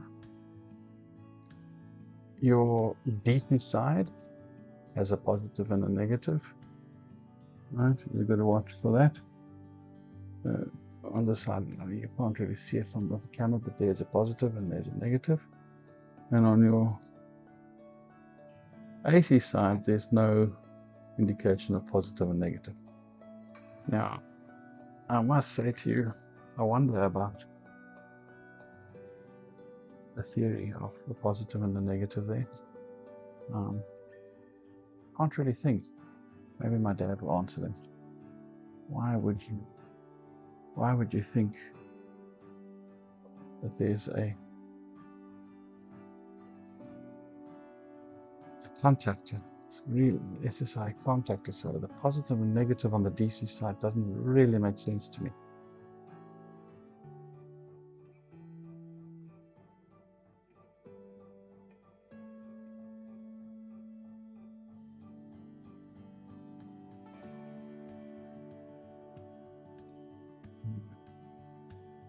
Because there's no power going to the SSR, so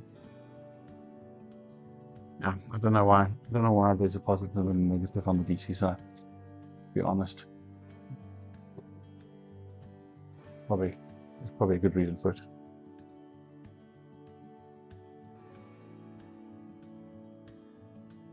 Hey.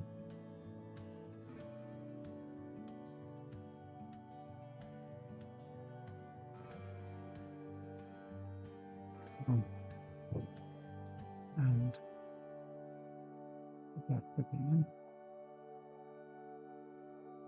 I like it. The more clips I get, the better it looks. Okay.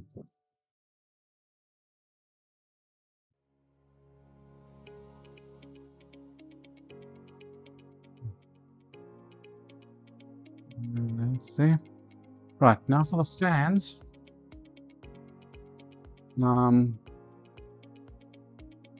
I haven't quite worked out how I'm going to connect the fan for the Raspberry Pi. Whether I'm going to connect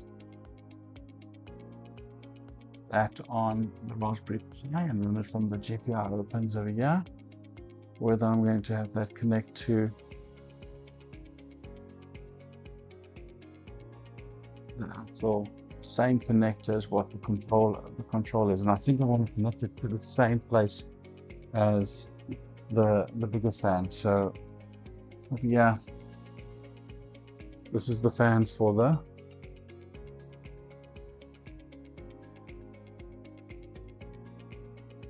what's it, for the controller board. I still got to decide which way is the best way to connect that.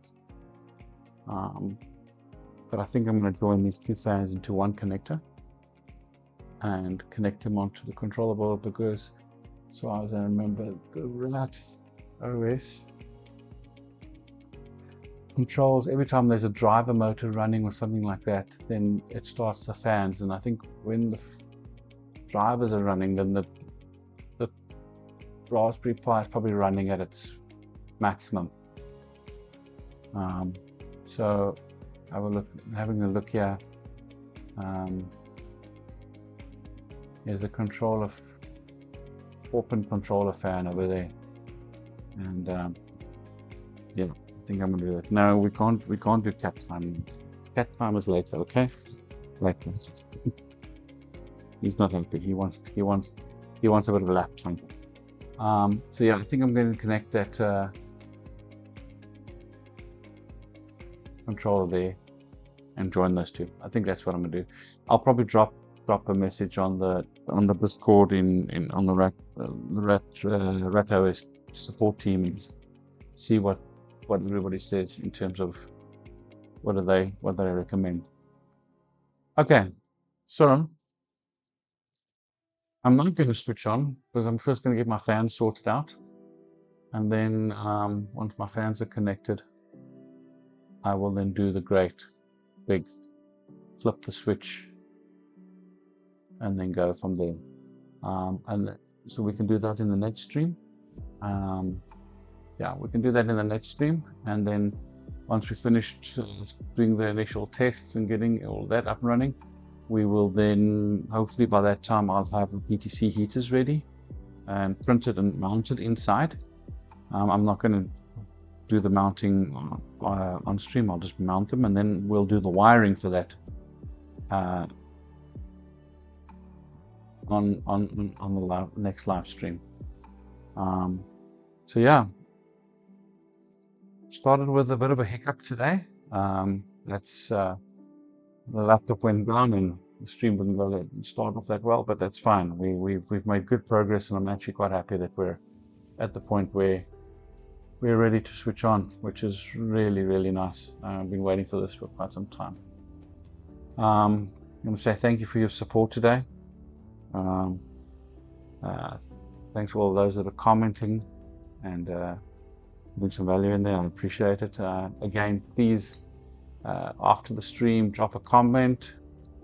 Just drop 1 or 2 comments there. Just tell me, give me some feedback, or if there's any questions, let me know. Make sure to hit the like button, and I wish you all the best, and see you next time. Cheers.